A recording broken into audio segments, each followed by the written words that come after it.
forgot about this screen. Hello, everyone. Let me get... What is going on right now? Don't worry about it. It's still all set up from Friday the 13th. Shit. Hello, everyone. Where's Ezra? Yeah, I set up the other screen. There you go. Oh, cute. So, it's your bird. Bad news. The game broke. Yeah. Should I leave all this? Straight up, like, the game died. Like we can both get into servers individually, but for some reason, if we try to join from Steam or like get into a lobby together at all, it just kind of doesn't, and that's annoying. So I guess I don't know what's happening. I don't know what we're doing. We're just chilling. How are you? I mean, I came home, I ate a burger, I took a nap. No way, the burger. That's so epic. Wait, I need to, now we need some like BGM. Now it's really silent. I don't usually like start doing content creation activities this late, so it was kind of nice being able to get home and like actually do things before stream. Yeah, I've been playing around with like different stream times, and lately I've been doing pretty late at night, and it has its upsides and downsides. Upside, it's kind of nice. Downside, it is late. So, you know. And I'm a little sleepy. Yeah, I mean, I'm perpetually sleepy, so my only concern is like, you know, when are people going to be awake? I know, and I've just basically usually for that me, it's like, because the earliest commitment I have is at noon. No matter what, I don't have to be anywhere before noon ever. So I'd be sleeping in the morning, you know. Yeah, I mean, I wish that was me. I mean, yeah, that might change. That's the thing with being a student. Your schedule changes like every semester, so you might randomly hit one semester where you just don't have to do anything in the morning, which is nice. But also, you might have to go to class at 8 AM and then you die. I don't know how I managed to actually go to classes that were earlier than 9. I could not possibly do that in my current physical state anymore. Yeah. I'd be unconscious. At 9 AM, you will not catch me awake. As I hear my roommate get up and leave at 9 AM, and I'm like, I do not hear it. I go back to sleep. I currently struggle to be awake by noon. Period. So my excuse for why I was late before, I was like running late before this game broke. That was unrelated. Is that you already heard this in the DMs, but I'm gonna tell chat, is that I was on my way back from work, and I was taking the train, and I was on the train, and then my roommate is like, we have no toilet paper, and I was like, well shit, if I don't get toilet paper now, all the stores are gonna close, and then if one of us has to pee in the middle of the night, there's gonna be no toilet paper. So I stopped to get toilet paper, because first I stopped at Target, and the Target was closed, and then I went to, like, the only other thing around is like a 7-Eleven, so I got like shitty toilet paper, which is really upsetting. So they didn't have like Charmin, they didn't have the good stuff at 7-Eleven. I had to get shitty toilet paper, so I bought it. So next time I'm at a store that's not a 7-Eleven, I'll have to get the delightful plush paper. You don't got Walmart? Not close. I mean, like, that's insane. I don't have a car. I'm in student mode, so it has to be within walking distance. Sandpaper for the win. You're using fucking sandpaper? You better not. I don't believe in that shit. There's many things I believe in cheaping out on and spending as little money as possible, but toilet paper is not one of them. That's worth your money. Splurge on the good shit. Your ass deserves it. Like, guys don't get it because they don't use as much toilet paper. Because apparently, like, guys don't wipe their penises. I don't know. You don't need to. Yeah, I've heard this myth before. It's not a myth. Most of the time, you do not need to. Well, not a myth, but it's mythical to me because I don't know about it. And like, I get it, but like, I'm just saying, like, girls use a lot more toilet paper. We use toilet paper 100% of the time. Well, I mean, really, on an area that's very delicate. All right, like, you need the soft shit. Guys be buying the sandpaper. I'm not about the I mean, sandpaper. no, I agree. Fuck the sandpaper, Okay, but like good, really, we as like a region of the planet we live on need to embrace bidets immediately. Like that's the real answer here. I haven't really been exposed to a bidet. I've used a fancy toilet that has like a bidet built in. It's a little bit of a weird sensation, but I think I could get used to it. Just haven't Well, that's had the thing, chance. because like one, it's actually considerably more effective. And beyond that, at that point, it really doesn't matter because the only thing you're using the paper for is to get the water off and not really anything else, which means you don't really have to care about the quality anymore. So Yeah, I mean, at that point, you might as well get the sandpaper. But like, first you have to either install a toilet with a bidet, which is like a whole thing, or buy one of those like cheap suction cup bidets that I get ads are for terrible. those all the time. I always get ads for like those little DIY bidets, and yeah, it's such a pain to set up. I don't trust myself to install that. I ain't no plumber. Yeah, that's what I'm saying. The Japanese right? toilet, like, the toilet that talks to you. I want to go to like, I really want to go to Japan, and one of the things I'm most excited for when I finally get to go there is like the urinals in masculine flavored bathrooms that have like the games. Wait, what? There's like a tablet above it. I've never heard Have you of not that. seen Games? this? Yeah, this is the thing. Yeah, it's like game. Japanese, It's like you go piss and you're fucking yeah, it's like a fucking iPad. I'm not making this up. I don't know how common it is, but this is a fucking yes. What the fuck? That's awesome. It's so sick. I would miss, I guess, probably. I mean, you could that's probably no fair. figure out some gymnastics, like the contortionist gender type pay shit. gap, hashtag me too, all of this pairs in comparison to the sexism. I feel that I cannot play the toilet aim game. No, I'm telling you just gotta like do some contortionist shit and like lean backwards. Yeah, all fours. Like yeah, like lean backwards, like some fucking The Exorcist type shit. I think you'd be able to pull it I'm off. gonna snap my limbs backwards, get into like a crab walk position so I can pee. Yeah, exactly. Yeah, crab walk it. Mm. Alternatively, get on one leg and then like reach the other leg up so it's like above, so you kind of get like a sideways situation. I don't think that would work. I think that would just drip. The pee would just drip down the leg that's on the ground. Then your stream is not strong enough. You got to work on that.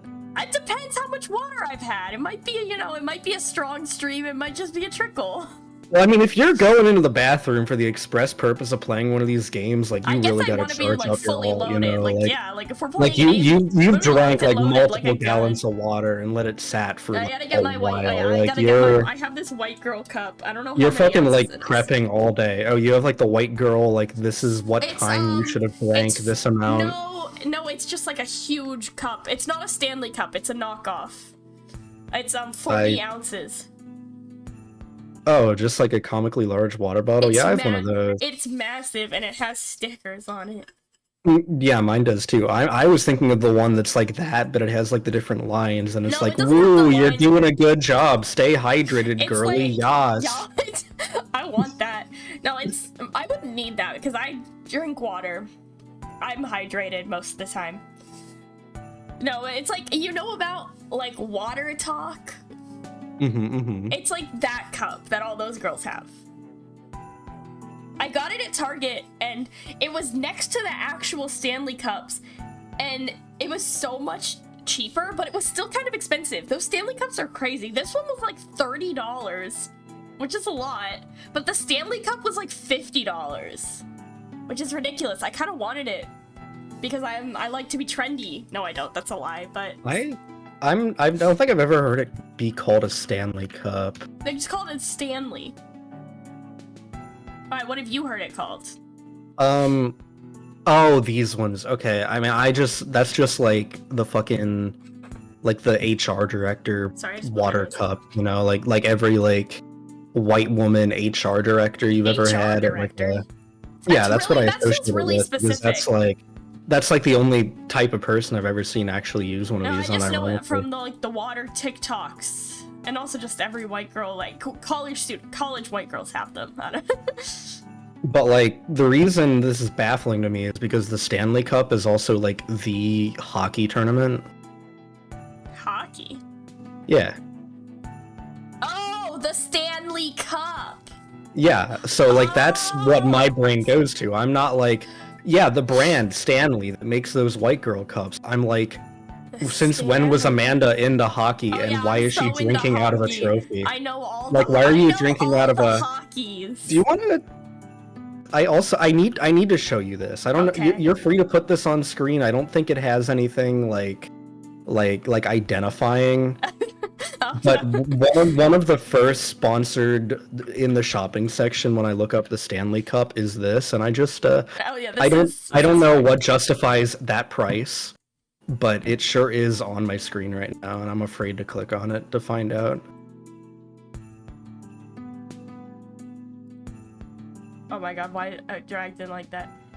$1,000? Yes. For what? It's just like the canteen. See, that's it's like a cup and it has smaller cups. Yeah. I'm imagining that's probably like for buying it. I think that's probably for buying it in bulk to sell at other stores. I think it's what it is it's promotional. So it's for like printing your brand logo on and giving out at like the company retreat or something. Right, but with no details and next to like the Amazon listings for $12, it looks absurd. Yeah. No, those cups are expensive. This one, I have a Simply Modern cup, which is like, I do think it's slightly more visually appealing than the Stanley Cup. I don't know how it stacks up in terms of insulation, if like it keeps drinks colder, but I don't really care that much about that because I don't go outside. Yeah, I mean, I don't know about all that. I just know that mine is like a big transparent jug made out of almost entirely plastic. I don't want a transparent one because I can't let people know what I put in that cup. And I attempted to wash it once in the dishwasher, and I didn't really anticipate that it would like. No, it didn't melt as much as it just like it got like a bunch of like dents in it, and now it's horribly misshapen. Ugh. That's because it melted. That's how it gets those little dents. It melts and then it like cools down, but like it got and then it like reforms. Yeah, okay, because interesting. it happened to me because did you ever listen to like Disney Channel Radio Disney? No. That's what it was called. I feel like I heard ads for that on the Disney Channel. I used to listen to Radio Disney. I used to have like a long when I was really young. We had like a pretty long commute to the school that I went to, and my dad would drive me and he would play Radio Disney, and every single morning they had like a audience question where you could call in and answer the question. And every single day, me and my sister tried to call in, and we always got the busy line because every child in America is calling in at once. And one time, we finally got it, and we called in, and then if you call in and answer the question, they send you like a bag. They sent like a promotional bag with a Radio Disney water bottle, and then I put it in the washing machine and it like melted into actual sludge because it was so cheap, the plastic. It was like unusable, and I was so devastated because I had tried for months to get that fucking water bottle. It's like a really formative memory to me. I don't know. The Radio Disney giveaway. Great. And then that was where you'd always hear about the Danimals sweepstakes to win a cruise. I really want to do a deep dive into that because they ran those ads for so long, and I don't think I ever heard of anyone actually doing it. There's a video about that. It's always in my recommended, but I've never actually watched it. Like, do we know who won it, and did they actually get the thing? I hope they actually got the thing. I don't know though. You're gonna have to watch that hour-long video. I mean, I don't care that much about it. I just love things like that because a lot of those, it's interesting. They end up like running for a really long time, and then someone gets it, and then the company either like backs out and gives you like a little bit of money, or like the whole thing was fake and there were no consumer protections. I mean, not that you were paying money for it to be. You had to buy Danimals. Well, that's true. You had to buy the product. I'm sure someone did like a Willy Wonka maneuver and buy 1 million Danimals to try to increase their odds. And get the golden ticket to Timothy Chalamet's Willy Wonka factory. I don't know. But that's what I'm saying. Like, there's so like few laws around being like, hey, yeah, we're doing this giveaway. Oh, sorry, we're not actually doing this giveaway. That like, Interesting. I feel like that almost has to be one, because I never heard about anyone winning that, and that was like the only advertisement they ever played on that channel. I feel like if someone did win, they would have told us about it. Like, there would have been a video or something, because they were really into those. Like, all the time the Disney Channel bumpers would be like real kids who were definitely actors. It's like, did you know that like Zendaya, that's how she started? She was on like a Disney Channel bumper where she was talking about how her dad was in the military, and it's just fake. Her dad wasn't in the military. She was like, "Hi, my name's Layla, and my dad's in the military," and it's like, it was just. Oh like, yeah, fake. all that shit's fake too. They just hire actors. I was so betrayed and devastated by Zendaya when I found that out, when I saw that clip, because I thought that those little bumpers were real. Do you remember the guy who cartwheeled to his grandma's house? I don't think I ever thought that was real. I don't know if I thought that was real, but I just remember seeing it and being into it, because I did gymnastics as a kid. I was like, that's so me. I can do a cartwheel. Zendaya, though. What? more contemporary Zendaya things. Did you know that she's currently really into Team Fortress 2 of all things? No.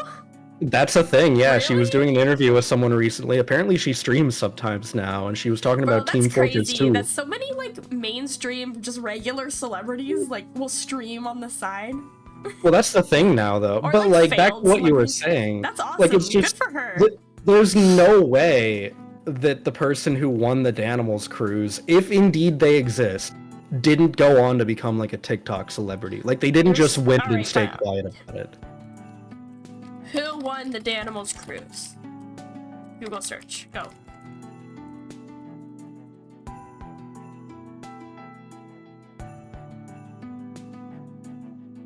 It's just recommending me that hour-long video. I don't have an hour to watch that video. I mean, I do, but I probably won't. I mean, yeah, I didn't plan on doing a watch-along, and I don't know about the DMCA. Is there just like a TLDR of this video? I don't know. I mean, again, the fact that you're not immediately getting an answer tells me I'm 100% right, I mean, and the whole thing was a big scam. Someone was able to make an hour-long video makes me think that this goes deeper. And like, even if, suppose you did. Suppose that you were... Wait, one second. There's an Instagram account, this could just be lying, but there's a private Instagram account for someone named Dom that says, that the bio says, winner of Zach and Cody's Danimal Cruise sweepstakes. Yeah, that's gotta be fake. And he's got like almost 3,000 followers. But yeah, I mean, that's just what his bio said, but I guess I don't know. The account is private. Yeah, that's gotta be like a joke or something. They just put it in his bio. That's on some fucking like, I was a manager put it in their bio. Toys R Us type shit on a resume. Like, you can't call Toys R Us and be like, hey, was this person a manager? That's a good idea, actually. It is, just be careful, because technically the entity still exists. They might have records. Yeah, because they're trying to like come back as like an online thing. Yeah, and everyone's like pissed about it. Yeah. Burbanda. You just got called Burbanda. Yeah, that's fine. That's the secret. I'm gonna make you unlockable Ezra. Next time we stream, I'm making you like a little PNG that's like, it's just gonna be my model, but I'm gonna like edit it to have orange hair. Nice. I'm joking, by the way. I would never do something so criminal as to be a ginger. Well, it wouldn't be you. It would be me. Oh, you're right. It would be Ezrabanda, the combination. Yeah, it would be Burbanda. Yeah. Oh man, today I was innocently viewing some YouTube shorts, as I do, and I got jump scared by Ezra with hyper-realistic bloody eyes. Oh god, those are some of my favorite shorts I think I've had on my channel, actually. That entire stream was so fucking funny. Were you reading creepypastas? Yeah, specifically like ones that were really popular and are really cringe in retrospect. Did you, so... It was just like, we got your Sonic.exes, we got your Jeff the Killers. Yes, 2 days ago, I think, I had a stream where I was writing a creepypasta.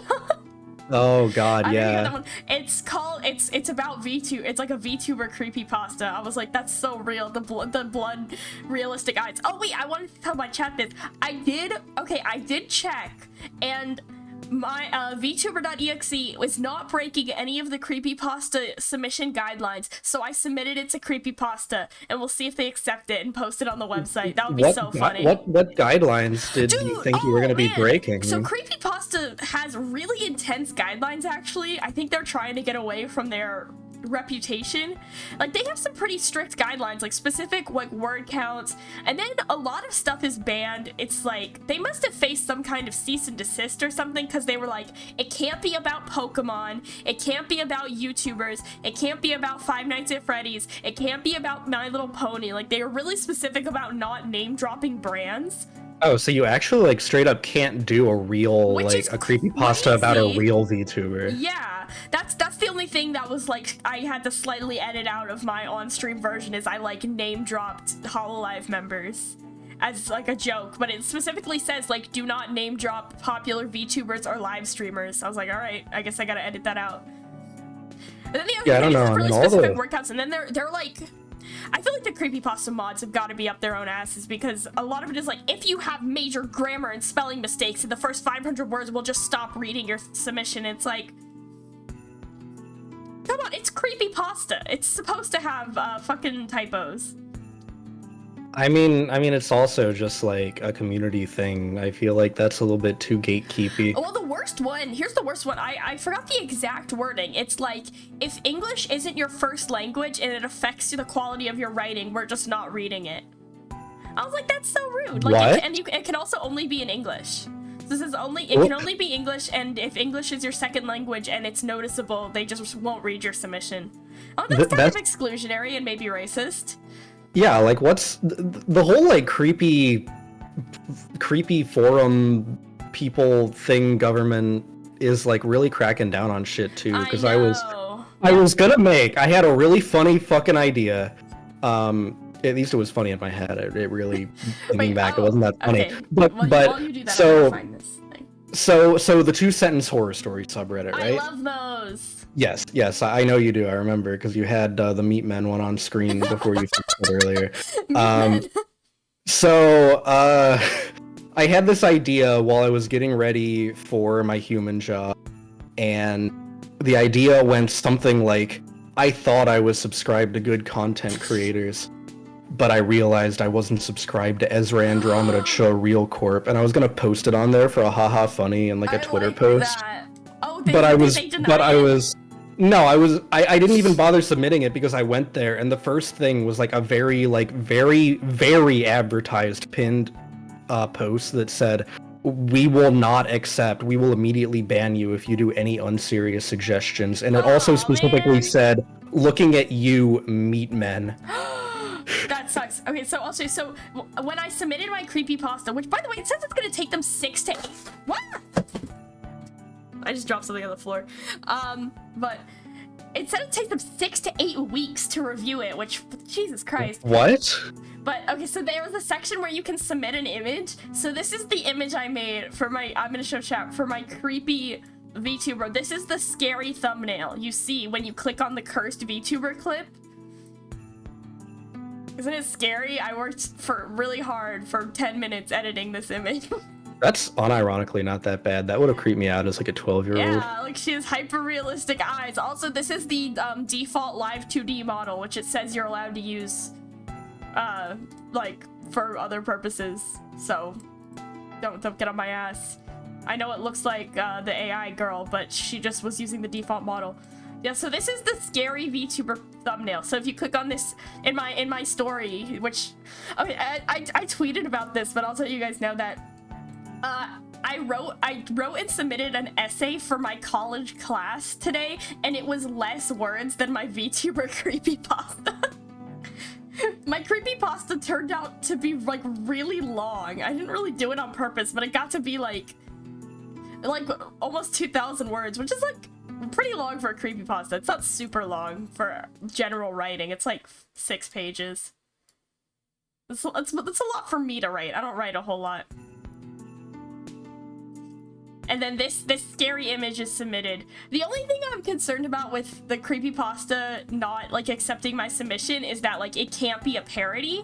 And I don't think that mine immediately reads like a parody, but if they click on any of my like social media, if they like look it up, they'll immediately see the stream of me writing it for 2 hours where I'm just talking about how it's a parody. So it's not hard for them to prove that it's a parody. But maybe they don't. Maybe they won't check that hard as to like go look me up. I mean, more importantly though, you just got to make sure that it's not a parody's nuts. Got him. God damn it! I just got. I mean that one. Yeah, I'm gonna make a dramatic reading of Vtuber.exe someday. No, I don't have a scary voice. I'm gonna do it. I don't know. A lot of like the old creepypasta narration channels are really like scraping the bottom of the barrel at this point. You could probably just reach out like, hey, can you read this, Lamau? Maybe. The thing is, like, I wasn't into creepypastas as a kid. Like, I've had to experience them as an adult, so like I don't have any kind of like nostalgia or fear about them. I was not into creepypasta.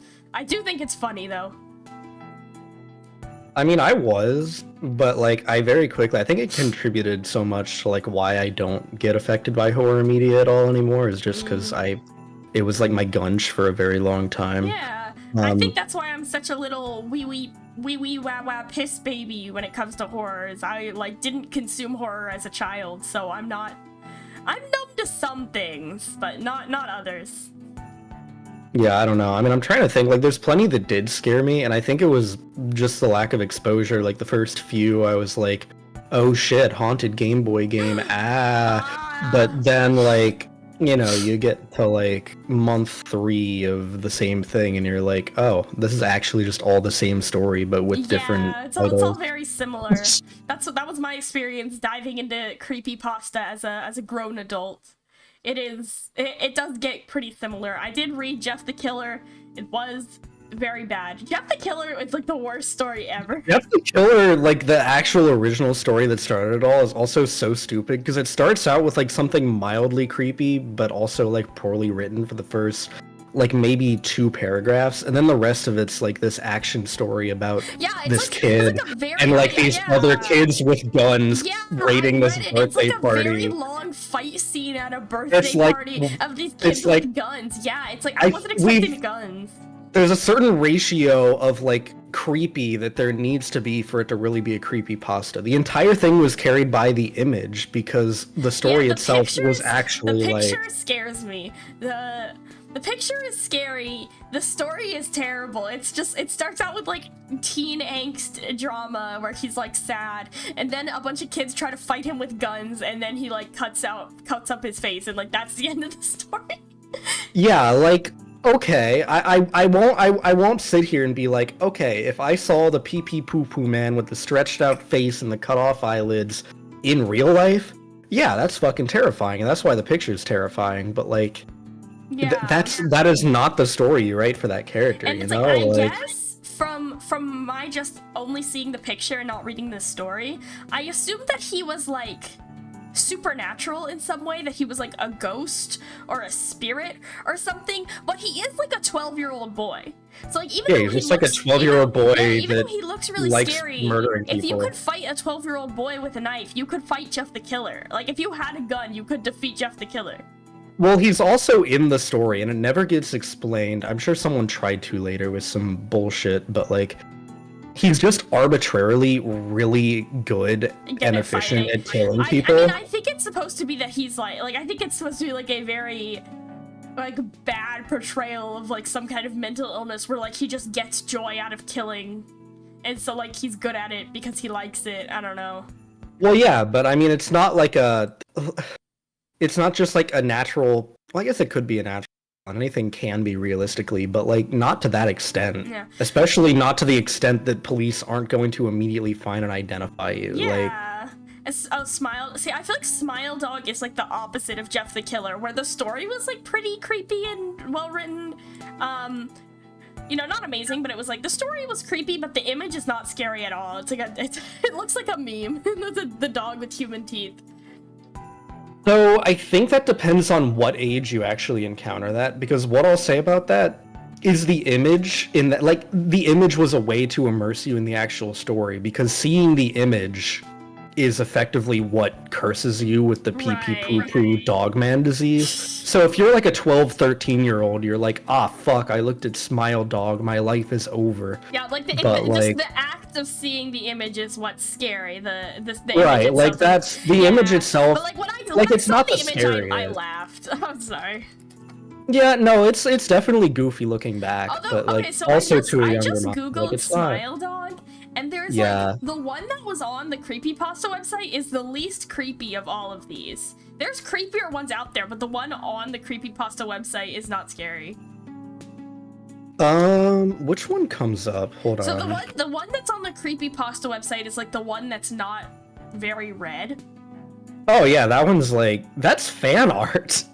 No, that's the one that's on the creepypasta website. No, it's surely not. Wait, I was on it like last week reading this. Who wrote the story? Creepypasta.com.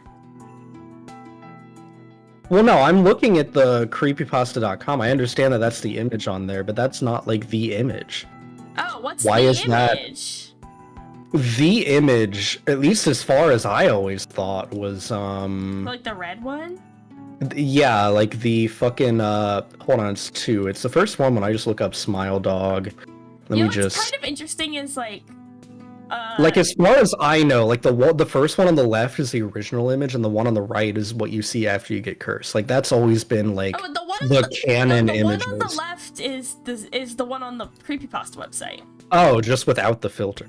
Yeah, and it's like not scary. The one on the right is kind of scary, I guess. The one on the right kind of looks like Lord Farquaad. It kind of has like human hair. It might be. It might just be like heavily edited fucking Lord Farquaad. Like the hair is what's sending me. The face is kind of scary, but the way it had like a bob. I feel like I'm. Oh wait, no, this one. Okay, creepypasta.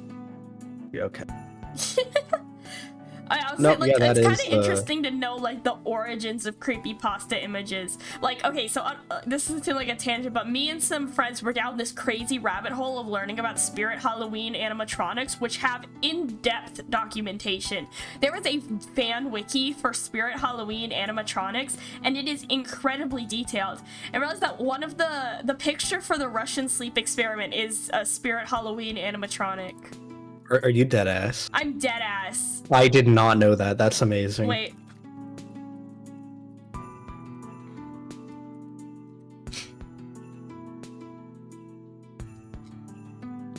It's like the prototype version of... Here, I'll send you a picture. This is like the updated version. They updated it in like 2018 or something. This is the updated version, but it's like the prototype version of this animatronic is the image that's in the Oh my god, that actually is it. Yeah, it's just a picture of this animatronic like on a bench in black and white. Like that's the Russian sleep experiment. Is one you want to mention? Yeah, you can tell me since we're just having a spooky chat. Apparently, that's the. Oh no, I think they just like need to get something done first. They know they're gonna get distracted. Oh, I misread the message. That's how I'm reading it, but maybe I'm wrong too. I'm. Oh, okay. Well, my brain is square. We will see if Techless returns is obviously with a lore drop. Vtuber.exe by Amanda Lord of Darkness, the scariest creepypasta, which will be submitted the one day, and then 1 million YouTubers. Oh, Ezra's right. Okay, we'll make 1 million YouTubers will make readings of it, and it will be so scary. It will traumatize the next generation. They'll be like, "I'm so scared of VTuber." I mean, they should be, honestly. Yeah. We're pretty terrifying. Ezra.exe is actually making me pee my pants in real life, so... I really desperately want someone to write like an actual Ezra.exe. I think that shit would be hilarious. You should do it yourself. I do not have the writing skills for it, but it could be a funny stream. It doesn't have to be good. That's what... Mine isn't good. Creepypasta is very formulaic. It's like a person, that scary thing happened, then it like gets increasingly scary, and then it's like in their mind. So, you know, like there's the creepypasta wiki. So I did quite a bit of research before I actually like sat down to write the creepypasta on stream, because I didn't want it to be like 5 hours of me just fucking around in Google Docs. So I wanted to go in with a plan. And I went on the like creepypasta wiki, and they have like a how to write creepypasta article. And they have a lot of like pretty okay like just general horror writing tips about like fear of the unknown and stuff, and it was like pretty helpful. Wow. I thought you just meant like, okay, here's how like your standard stereotypical creepypasta is set up with an outline. It's kind of just like a list of horror writing tips, and like they're pretty generic. It's not like anything special, but it's all in one place, and it's you know, it was helpful. If any of you guys are aspiring creepypasta writers, just check out the creepypasta wiki and read their tips. Yeah, that actually might help. Yeah, I'm muting my mic for a second. I need to blow my nose really bad. I'm a little bit diseased. I don't know if you can tell. I'm coming down with a bit of a cold. That's everyone. Entertain the chat for a few moments. Oh, okay. I don't know. Y'all ever just piss? You know? Actually, no. I need to bring this up. I need to bring this up because it was an important thought, and Amanda thinks that I'm insane for even thinking it. So when Amanda was on the way home, she was texting me like, hey, I'm going to be a little bit late. My roommate wanted me to pick up toilet paper. And then I waited like another 10 minutes and I get another message, piss paper acquired. And I really needed to know because my brain is a square. And anytime I think something, I just immediately have to say it out loud and make it a bit because everything I do is for the Vine. That might be a little bit too boomer for some of y'all, but we're out here. Oh my god, I certainly hope there's no one in my chat who doesn't know what a Vine is. You would certainly hope not. In any event, I was like, okay, so what does this mean? Like, are you pissing the paper out of your pee-pee hole, or like, are you pissing onto the paper? Like, what's... I obviously was just using it as another word for toilet paper. No. Yes. No. Yes. No. Yes. No, you clearly meant like one of those two options. I did not. I meant that like, maybe paper actually that you use after you piss and or poo. Toilet well, that would paper. be like post piss paper because it's post piss. This is like piss paper. Okay, Ezra, let's use our context clues here. So no, because I figured out the third option maybe because recycling's important, right? Reduce, reuse, recycle, live, laugh, love, I really don't pitch like it. Where this is going. What if it's paper made out of recycled piss? That could be real. Because like you know how paper is made? They like soak it all in water. Yeah. Just so use like what if that instead. water was piss? Yeah. Yeah. Exactly. Yeah, the piss paper. Yeah. I think we got a genius business model here. And then you could use the piss paper to write your creepypasta. Well, this is how you do it, because I feel like there's probably like some kind of law preventing you from just shipping out jars of gamer piss as like a merchandise item because something transporting possible diseases. I mean, but did you wait, about I'm gonna send you keep talking. I'm gonna VTuber send you the worst thing ever. You might have seen it, but I'm gonna send it to you. Because like that could be like a prime merch idea. Like it's like a print of your favorite VTuber on some paper. But that paper was made using piss, and like that VTuber's piss instead of the water. That's such a good idea. Wait, I'm gonna send you like the worst thing ever. I don't know if you've seen this. It's been like all over Twitter today. I'm sure I have, but let's see. It's taking a bit to load. Twitter. What? I really didn't. This? I have not. I really didn't think that you could get worse than like the Gwyneth Paltrow the vagina candle, but this is actually. I thought it couldn't get worse than like the bath water or the fart jar. But yeah, this one's bad. So, for those of you who don't know, I guess I fucking love the Opera GX account, by the way. It just fucking replied with the milk cat stare gif. So this is a headline from Dexerto. Which says, I don't want to read this out loud. Amaranth is collabing with a beer company to brew a new flavor using her vaginal yeast. Oh my god. And then, okay, so I got really curious about this. I don't know, I really wanted to know what was up with this. So there's like a website for this company, and they like extract the bacteria from the yeast and like clean it and then they like get the flavor profile and then they make it into beer and they sell it. And there's like a whole company that does that. Is that true? It is true because Amaranth like retweeted it and she was like, something's coming, heart emoji.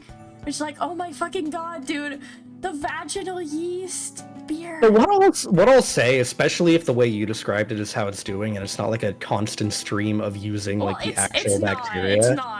They like, they're gonna then like I bet this is straight up marketing. Like I bet it's just beer. Yeah, then like frankly, they say it's made to taste like her vagina. That's what I'm saying, because whether they actually do the thing or not, the difference in flavor is gonna be so indistinguishable that like you could really just sell like Bud Light in a fancy bottle I think that's probably ultimately what it's this going is to Amaranth pussy beer, come buy it, get your gamer girl beer.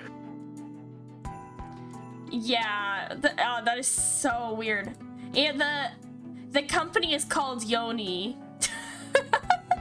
At the very least, I appreciate it as like a really strange but likely very effective marketing campaign, because sure like so many motherfuckers are gonna buy this because they're curious. Like Moist Critical is gonna buy this as like a prop, kind of like the candle. People are gonna buy it as a joke. People are gonna be like, I bought the pussy beer.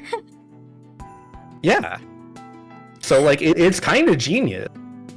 Yeah, I mean, I'm not saying, look, Amaranth, I don't watch her content, but whatever my gripes may be with whatever's going on over there, she definitely knows how to make a money. Anytime like that genre of streamer, and I mean I'm on the same page, like, you know, whether it's my cup of tea or not, if it's working, it's working. Do you get your bag? Yeah, I mean, get your bag. But like anytime I think about that genre of streamer in particular, I can't help but think about the time, and I witnessed this like before it got, I guess probably fixed by either Pokimane or Twitter. I don't know who finally deleted the tweet, but she made a tweet. It was just like a random tweet of her doing some kind of pose, and the first comment below it was some motherfucker who took a picture of the front and back of his credit card and was like, "Please, queen, take my credit card." I remember that. Yeah, I mean, I don't have any issue with these kinds of girlies getting their bag. It's just I feel like usually they have like something else problematic in their vicinity. I haven't heard specifically of Amaranth like getting canceled, but I'm sure she has. I don't know. I don't know. I know that Pokimane has like a couple of controversies. Yeah, I mean, I don't even know about all that. I don't follow it. I just find it so funny. I don't know. I just find it so funny that some dumbass was like, hey, let me comment a public tweet with my credit card, and surely only Pokimane will use the credit card. Bro is probably like hundreds of thousands in debt. I mean, I should hope that his bank turned that shit off real quick. Well, you would think so, but unless he has a diagnosed mental illness that would make him not liable, like that is a decision that he made to post that publicly.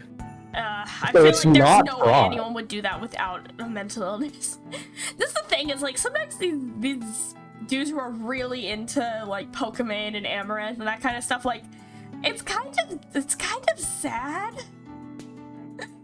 Like, well, you're correct, and that could probably be proven in court, but I feel bad for them sometimes. Like, it's the same with like if you've ever fallen down a rabbit hole of watching like incel black pill shit, it's like, oh my god, it's definitely horrible, and they're definitely horrible people, but also part of you feels really bad for them because they like genuinely believe this shit.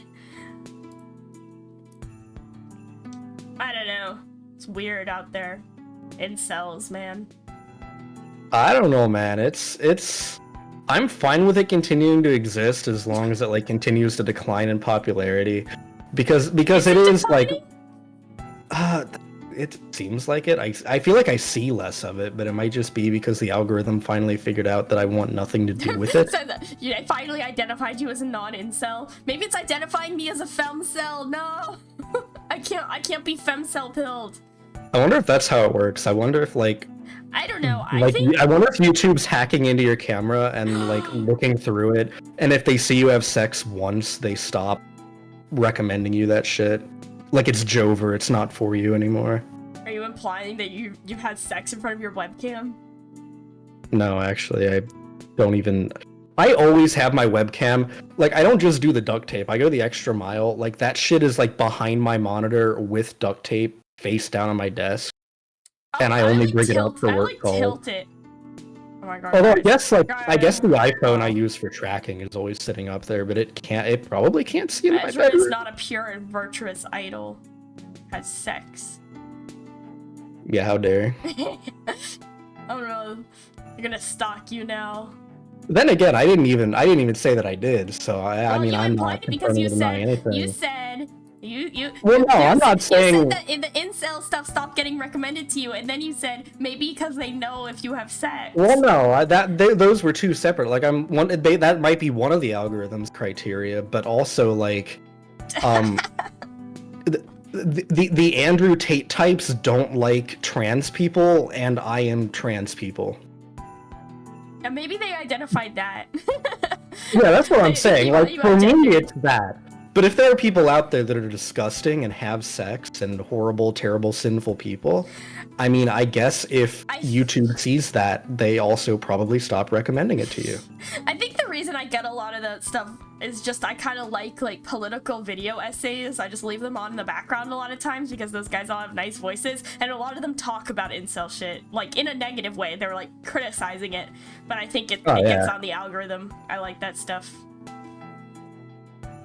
Yeah, it's like, oh, these keywords are there, so surely you want this. And it's like, no, actually, this is the opposite of the thing I like. It's like, surely you would like to see Pearl Davis on your For You page today. I'm like, no, thank you. Get her out I don't know who that. I don't know that name. The only one I can actually name is Andrew Tate. She's like Andrew Tate, but she's a woman, and but she doesn't even believe the things she's saying. She just she's kind of like Tana Mojo or something, where she just says whatever will get her the most rage bait engagement. So she just says like the worst shit you've ever heard, and then the next week will be like, I didn't mean it, and then we'll say the worst shit you've ever heard, and she's just mining engagement, basically. Yeah, my go girly get your bag ethos definitely that crosses a line where I can no longer not even that because now bag. you're like, that's the one where she's now like, you're actually like the get your bag line is drawn at like hate speech. Yeah, maybe don't do hate speech for your bag. Yeah, pretty much. Bathwater, that's your own business. Hate speech, not good. But I do know, this was a few months ago now, but I think about this moment every once in a while because it's just so fucking funny to me.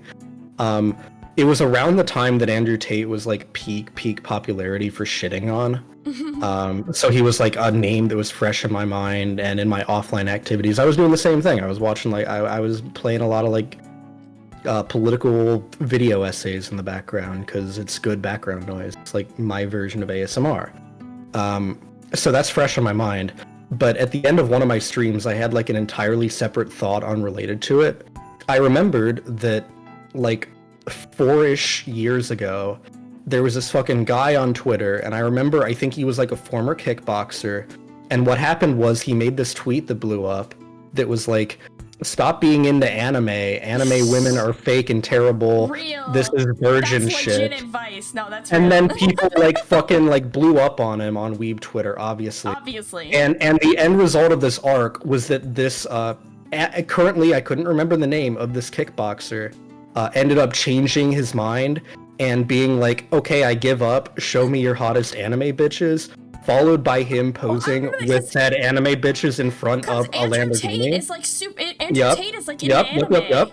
Yep. And I looked it up because I could not remember for the life of me who this was. I remember it was like, and no fucking shit, it was Andrew Tate. Yeah, I've seen those pictures of Andrew Tate with the anime girls. He's unfortunately he's deleted the tweets, but like you can still find plenty of screen caps of them, and it's like still so fucking funny. It's like the one good thing he ever did. He is definitely watching VTubers. God, I hope so. I hope he's like the biggest fucking Pit Crew fan, and he saw the ad, and he's like, "Oh shit, an Amanda Lord of Darkness collab." My other Oshi. He's watching right and now we're just sitting here. Yeah, we're just sitting here, a high-value woman, shitting on him, and he's like, he's in shambles. He's like coping, breathing, shaking his juke. I've sometimes wanted to take like the incel value quiz, but like I feel like that'd be going too far. But yeah, and Andrew Tate, I know you're out there. I know you're listening. Yeah, I know you're on the listening. verge of tears. You know, where's my Lambo, right? Hoder, where's my Lambo? What color are your tears, motherfucker? Yeah, if Andrew Tate is Your watching, Ochi hates you. Andrew Tate has to give all of his Oshis 1 million Lamborghinis. Andrew Tate be like, Gargura is my favorite. God. Yeah, He gets a fucking Gargura rap for his Lamborghini. Oh my god, he would. He's totally that type of guy. I don't know, I love all those pictures of Andrew Tate, like, in jail, where he just looks like a fucking frog or something. It's crazy, like, how isolated you can get in your corner of the internet, though, because, like, I get so deep into people just absolutely, shitting on Andrew Tate, just, like, coming for his fucking kneecaps, and that you forget people, like, unironically like this guy. I completely forgot. Like, I had an encounter with someone, and who was, like, legit into Andrew Tate, and I, like, thought he was joking. Like, the internet has destroyed my perspective of things so much that when I interact with people in real life, who like, enjoy things that the internet shits on, I feel like they're joking. Like, I felt so bad. This was so embarrassing. I mean, maybe it was more embarrassing for him, but, so, like, I went to dinner with, like, some relatives who I am not very close to. They're, like, distant relatives. And one of them, she got engaged. My, like, second, third, fourth, I don't know how we're actually related cousin, got engaged. So we had dinner with her and her fiance, and her fiance was, like, telling me that he was, like, invested in NFTs. And I, like, laughed, and I laughed out loud because I thought he was joking. Like, good ones, imagine investing in NFTs. And he was like, it was like a sitcom moment. He was like, no, I'm serious. I'm invested in NFTs. It's like gonna retain value. I was like, no, it's fucking not. Yeah, that's just like if Seinfeld. I couldn't make it to his wedding.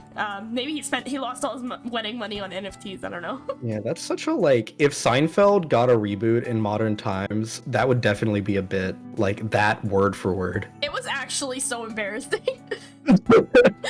Like, I just felt like such an asshole. Like, it's more embarrassing to be into NFTs, but it's also very embarrassing to completely misread a social situation and end up making fun of your cousin's fiance, like, at his engagement dinner. Yeah. Like that's a situation where I'm a contrarian bitch and I will argue with people, but, like, I would have just kept my mouth shut and let him spend his own money at his anniversary dinner. If I'd known he was being serious, I wouldn't have argued with him. But now I, like, got into a discussion about it because I've laughed in his face. Yeah, no, that's definitely more rough than anything I've done similar to that, but I have my moments, especially in my human job. Bad social skills, dude. Because, like, the first one I remember, it was a little bit before debut, because I remember, like, sharing it with my gen mates and them calling me a fucking idiot. So I had just finished watching Arcane on Netflix, the League of Legends show. Yeah, and it has an Imagine Dragons song. Have I told you that song specifically has been associated so deeply with me in my real life that every time it came on the radio, back in the time when it was getting radio play, my mom would take a picture of the radio screen and send it to me, and she would write, "Oh, the misery reminded me of you." I have not heard that, but that sounds I couldn't believable. stop quoting it. I'd be like, "Oh, the misery," every 5 seconds. Yeah, it is very easy to quote. But in any event, so the Imagine Dragons song, yes. "Oh, the misery, pee pee poo poo," and I have a coworker that was really into it. He was like, "Hey, Ezra, did you watch it yet? Hey, Ezra, did you watch it yet?" So I'm chilling at the office, and it's kind of slow. Nobody's really, like, doing anything. It's towards the end of the day. And he turns to me, he's like, "So you watched Arcane, right? Do you like Imagine Dragons?" And I thought, in my infinite wisdom, I know where this is going. that he was trying to get one over on me. So I'm like, I'm going to flex my massive brain muscle and get the jump on him instead. Oh, no. So I said with my whole chest, "Imagine Dragon D's nuts on your face." And he looked very, like, concerned, not, like, offended. It wasn't like a report to HR moment. Like, he's definitely okay with that type of humor. Don't get me wrong. Into League of But, like, he was very obviously like trying to have an actual conversation, like, hey, what do you think of the title song? And I'm like, everything I do is for comedy. I'm so sorry, my guy. If I had a nickel for every moment like that I've had where I've said some kind of weird internet joke in real life and expected the people around me to get it, I would be a fucking quadrillionaire. Like, the other one all the time. Like the way I talk is my manner of speech is so internetized. It's like impossible to hold a conversation with me. Like I'm actually so difficult to talk to. That is a perfect transition into the other similar moment that I somewhat frequently have at my human job. I know this has happened at least twice. Probably more that I didn't catch, but I'm a very like neurotic person. I very much like kick myself for minor things that other people don't care about. Yeah. You know, what's new? I'm on the internet. I'm mentally ill. Pee pee poo poo. But like I do that a lot. So I'll usually like well after the fact, like 2 hours after the fact that I said something, I'll be like, oh, I said that, and now I remember it, and it sucks and it's horrible. Yeah. So I know for a fact that at least twice in our team's all hands meeting, I've been like talking about my projects and stuff and where I'm at and like presenting stuff, and at some point where I would normally say like that's awesome or like, you know, something a normal person would say, because I'm me, I say pog instead. And I guess people are either like so like uncomfortable about it that they're like, should we like laugh at this or say something, and then they just kind of like poker face through it. Or like maybe they also do the same thing and they get it, but I don't think that's the case because it's an office job and like at least 3 of them are 50 years or older. So I sincerely doubt it. Yeah. But then like 2 hours after, I'm like sitting at my desk and I'm thinking about it and I'm like, shit, I really just like said pog in front of real people. Yeah, I've done that before, but I've gotten lucky. The thing that was really deep into my vocabulary for a while was skill issue. So like anytime any minor thing would go wrong, I would just say it. So like one time I was in the office with my manager and he was like, it was like a cable, like his phone charger or something like gave out on him. He was like, oh, the cable stopped charging. I was like, that's a skill issue. And luckily my manager at work is incredibly based. We like watch Miku on the clock and like talk about SMT and chill. So like me and my boss are chill. So but like we just laugh. And then one time my boss told me that I seemed like I ate Tide Pods. He was like, you seem like the type of person who, when it was a trend, would eat the Tide Pods. Bruh. Which, I don't, what, do you agree? Does something about me give off eating Tide Pods type of energy? Not necessarily. Okay, good. I think what it is one of my go-to like IRL jokes. Okay, so I think one of the things that makes me so annoying to be around is that I hate dead space. So if it's like quiet, I will just start talking to fill the air. It's like really annoying. It's actually like a bad habit. But like, so I'll just say things. Like I will just say shit. I have no impulse control.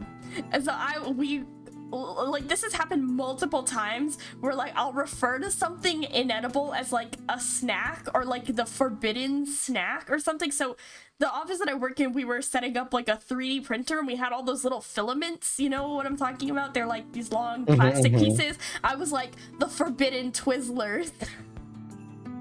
And then another time we had to dispose of some batteries, and I was like, and we were trying to find like where our building's battery disposal was because we knew there was one, and I was like, you could just eat them like a free snack. Okay, I think I understand now why. My boss is like, do you just like want to eat everything? And it was like I literally just say that when I don't know what to say about an object. I'm just like, the forbidden snack. Yeah, because I don't have like if germs and like poison and stuff was not a thing, there's lots of stuff I would put in my mouth. But like I have self-control. Like I was in on the Tide Pods joke in the way of like, do I think Tide Pods look delicious? Yes. Would I eat one? Fucking no. I know what's in a Tide Pod, or not exactly, but I know it's not edible, but it does look like candy. That doesn't mean I'm gonna eat it.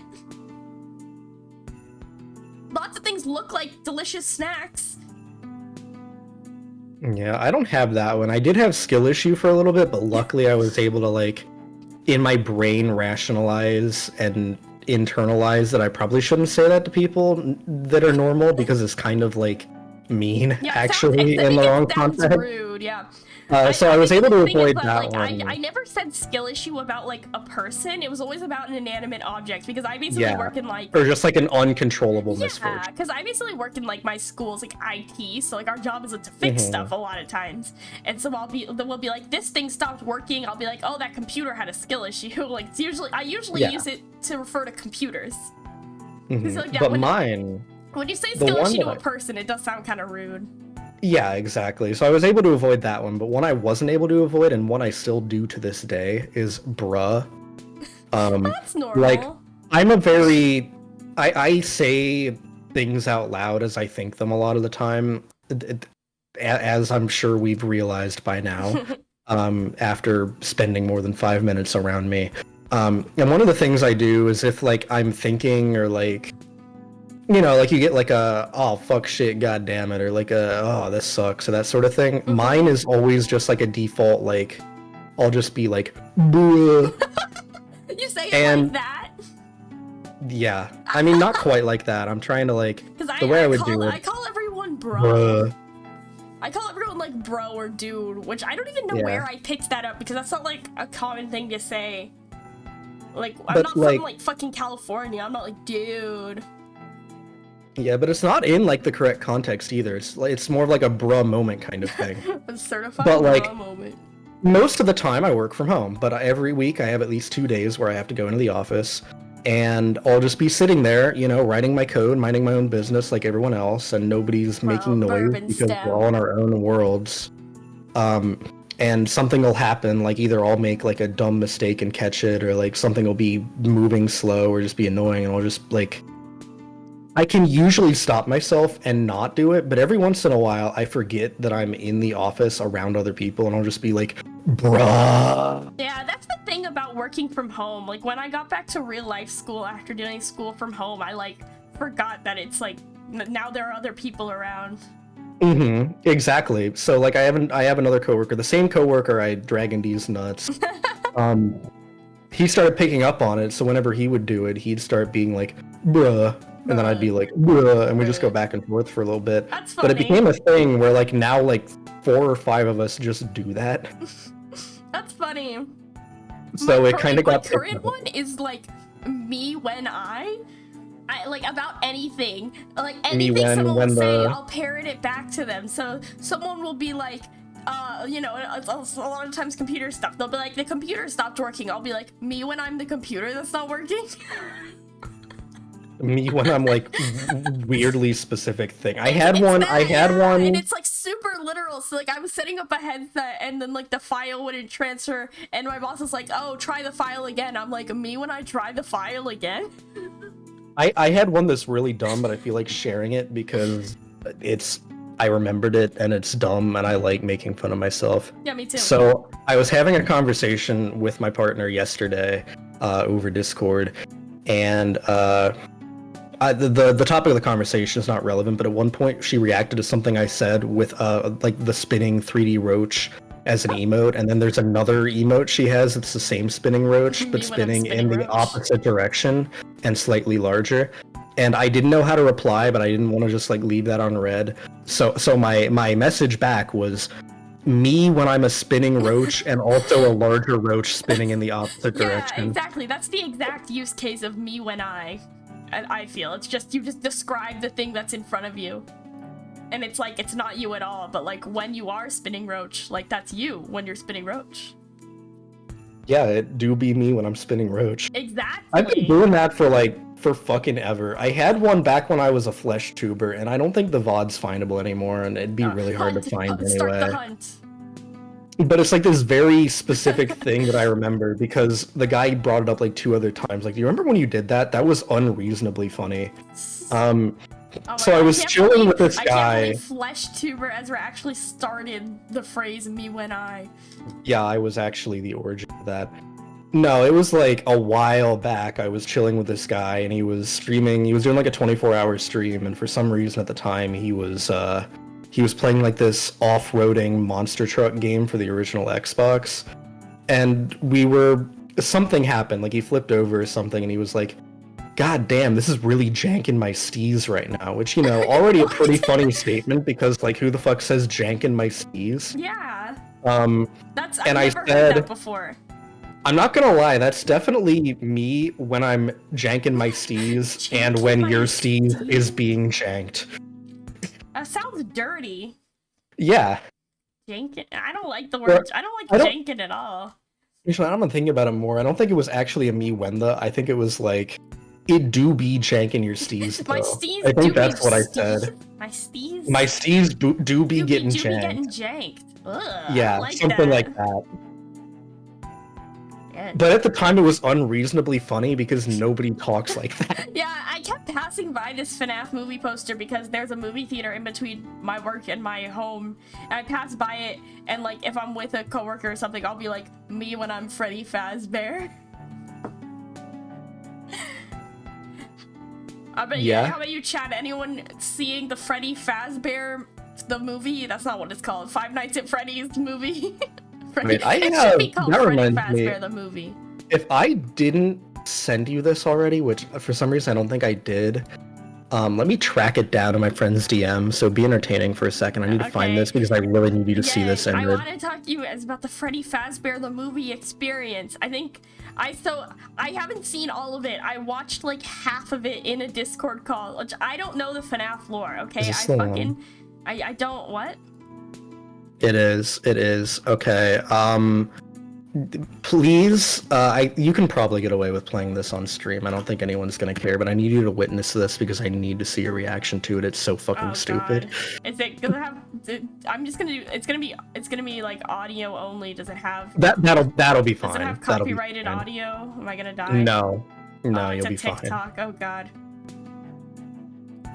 Biden is such a disaster. You know what was a bigger disaster? The murder and death and killing of 5 children at Freddy Fazbear's Pizza. Because one day, a purple guy named William Afton, who's invented Freddy Fazbear, killed 5 children. Freddy Fazbear? He discovered that when you kill kids, you put their souls into Chica, Freddy Fazbear, the Golden Freddy Fazbear, and Bonnie, and Foxy, because that enables them to eat pizza and go or. No, but the Foxy one goes da-dum-dee-dum-dum-dum, something like that, because his daughter This guy looks like he's being held at gunpoint. His daughter turned into a puppet or something, which he built to protect her, but instead of protecting her, it like took in her souls, which they call Remnant, and that's not Remnant the movie, it's the Remnant, the Freddy FNAF Bear Remnant, because This guy looks like he's being held at gunpoint to talk about FNAF lore. That's me every day. It's just so fucking like, it's such a surreal type of comedy, and I can't really explain why it's so funny. It's like someone describing Freddy Fazbear, but it's like ever so slightly incorrect. That would be me if I had to describe the Freddy Fazbear lore, because I don't know the Freddy Faz lore. But so yeah, I was in a Discord call, and we watched like the first half of the movie, and the people I was in the call with have like intricate knowledge of the FNAF lore, and they were pausing the movie every minute to point out we were watching like, because it came out in theaters and also Paramount Plus at the same time, and so we were watching on Paramount Plus so we could like pause it, and it would just be like, there's like in each frame there's like something that they were pointing out. They're like, that's the this from the that, and that's the box. Oh my god, enhance it, zoom in. Yeah, get that shit. You see that shit? Forensic files, investigations mode on this friggin' movie. I don't know. See, like that's. I really want to know what caused the fucking brawl of '87. This has been in my head all day. I cannot fucking stop thinking about what caused people to slam jam so fucking world star type Freddy shit. Fazbear movie. Yeah, what caused that? Like, it had to have been some, like, fucking lore debate or something. Like, it couldn't have been something rational or normal. Maybe. I don't know. Like, I've seen fights break out at movie theaters, and it's not usually because of stuff that's happening on screen. It's usually because, like, someone won't turn their phone off. That's what I saw a fight happen in a movie theater once. Is someone... Right, but that's like normal people stuff. Like the thing about this fight is that it wasn't like public showing. That was like a private screening that you had to get special access to. So these aren't like normal people that are having this they're brawl. like FNAF fans. Yeah, these are like people that either like paid extra or had some kind of special privilege. Oh shit, that must have been serious. Yeah, I did witness like a legit movie theater fight once though. And so someone wouldn't turn their phone off, and so someone else like tried to grab their phone, and then someone was like, "Don't touch my phone," and then it like started punching. But they broke it up pretty quick. Like I didn't even think they were security. It was just like the people who work at the movie theater. Well, like they came in there pretty quick, and they were like, "All right, get out," and then they like started the movie again. Yeah. I don't know. I mean, maybe it's not. Maybe I was reading it wrong. But what I saw, it said it was like a private screening or like an early screening. I don't know if it was a private screening because the early screenings aren't public. You just are they? It's just like more expensive. Okay, maybe it was just like normal people. They're just like really limited. It's like really hard to get. I think that actually some of them are the same price. They're a day early, and there's only like 2 of them in the day. Whereas on opening day, they'll be showing it in like 10 theaters. But yeah, no, I mean, maybe it was just something normal though, where someone was like, "Hey, you're being really annoying. Can you like stop?" And it escalated. That was a really intense fight. But I like refuse to believe it's that because it's so much funnier to believe it's some like stupid nerd shit. Like I really hope it was actually related. Like there was this guy that's like dressed up as William Afton Urkel guy, and he's like, "Oh my god, my cosplay is so good." And then someone else walks in with a better one, and he's like, my God, "No, you can't fucking do this. I already claimed that I get to be William Afton in the role play." And then it just like, oh my god, that was I got in a fight with someone about that yesterday because we were doing Ben 10 role play, and they wanted to be Ben, but I was already Ben. That's unrelated. I mean, yeah, I have to imagine it was a similar situation, but it just got so heated. Do you want to be in the Ben 10 roleplay? What character do you want to be? You can't be Ben, I'm Ben. I mean, what if I want to be Ben 11? What then? You can't be Ben 11. Ben 11 isn't a character. You can be Kevin. No, I'm Ben 11. No! Do you know Ben 10? No, I've decided I'm Ben 11. This is my birthday party. This is my birthday party. I get to decide what character I want to be. I want to be Ben 11. Damn, that's crazy. We have the same birthday. Kind of fucked up. Oh, what the fuck? Why do you have 11 aliens? It's 10. You can be Ben 23. Well, no, I don't have any aliens. I'm just my legal name on my birth certificate is first name Ben, last name 11. Ezra Andromeda Docs. First name Ben, last name 11. You heard it here first, folks. You got it. You got me. My bad. My bad. Ben 11.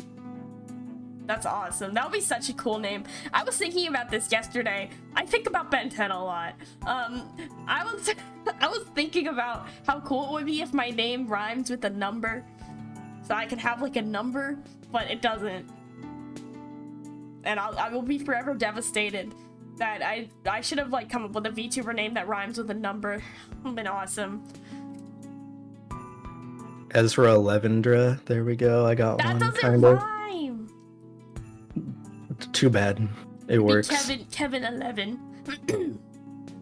I want to teach you about Ben 10 lore one day, because Ben 10 lore is fucking crazy. It's on FNAF levels of lore. I mean, I'm familiar with like the original series because I liked it. But, like, you have to get to like Alien Forces where it gets crazy, where Ben's is like older. I think it was like, and it was never like super my thing because it was a little bit too serious for my completely baby goblin goop brain. So when it got to like the one where it's a time skip and now he's like a young adult, I'm like, he's 15. That's not a young adult. Okay, that was like basically an adult when I guess that's basically an adult when you're a child. Or like I think I was probably like 8 or 9 even. I don't even remember how old I was when Ben 10 was a thing, but in any event, I got to that and I'm like, man, I can't be watching this like serious shit. Give me SpongeBob. Wow. And then I would you're so okay. At least you're admitting that you were too weak to handle the intricacies and plot depth of Ben 10.